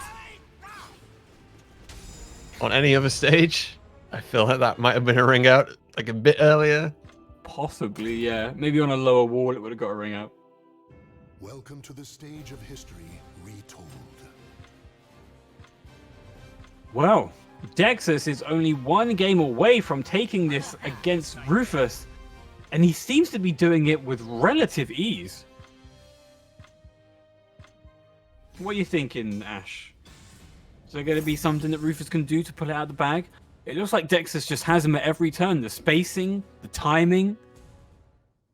That is what Dexus is pretty well known for, is just he'll either make an amazing comeback or just clean you up straight away. There's no there's no middle ground. That is true.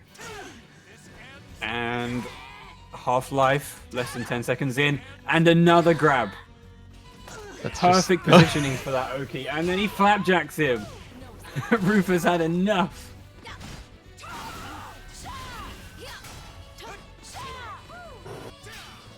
I think they should give Sieg a bigger sword. You know, I think he deserves He it. needs a bigger sword. He's going to kill. No, 6k is not going to do enough. That was a weird decision by Rufus. Goes for 6k Meki cancel, and maybe potentially thought he might get a tech trap rather than just going for 6k guaranteed damage. Alright, Dex is 2 rounds away for taking this tournament. No punish on the grab, but he had just finished teching. Oh, 3A4. Brutal.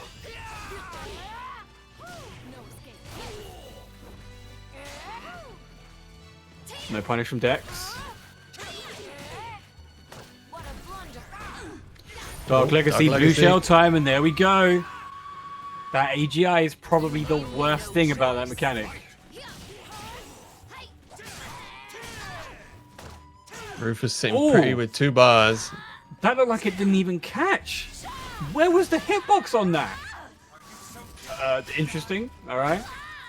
And this is going to be killed. Oh, he's one pixel away. Running Slides K. in. He's not going to be able to finish this. It's going to be... Oh, Dexus finishes the string. This is going to do so much damage. Look at that CE damage. But Dexus is still in Dark Legacy, and he gets... No punish on that side. And there it is Dark again. Legacy. Dark Legacy bubble hits him with the AGI, and there you go. Dexus is your champion of European Online Series 4 tournament number 4. Closes it out with Dark Legacy AGI bubble. A convincing 3-0 win over Rufus. Yeah, that's what we've come to know Dexus for, I think. It's just cleaning up. Cleaning house. Cleaning house, yeah. Jinx. Got to buy me KFC now. It's the rules, right. Well, how much have we got in the Matcherino so far? Not able to hit 4,794. However, the Matcherinos don't close when we open another one, as far as I'm aware. That's what Phantasm told me. Could be lying to me, I'm not sure. So the pool for that one is still open. However, this tournament has come to a close. And we still have a few more to get through. We've still got 4 more, as far as I remember. All right, and Ashley's going to put the links in the chat. For the next tournament, it's going to be next Sunday. It's going to be on the España channel for Soulcalibur 6. Right. I think that's all we have to say. Thank you, everybody, for coming. Thank you to all the competitors. Commiserations to everybody else, except for Dexus, who we're going to give a big congratulations to. He just seems to be cleaning up now. Absolutely beasting every single tournament that he's in. Right. Yep. That's going to be it from me. Thank you, everybody, for watching. Any last words, Mr. Zangetsushi? Just amazing plays from everybody. Good job all. I'm glad I wasn't playing to just go 0-2 today. It's fine. You're jumping on commentary with me instead. Yeah, everybody give some hype to Zangetsushi on the mic with me. It's his first time commentating Soulcalibur 6. He's done incredibly well, keeping pace, and we hope to see him again soon. But one more time, thank you, everybody, for watching.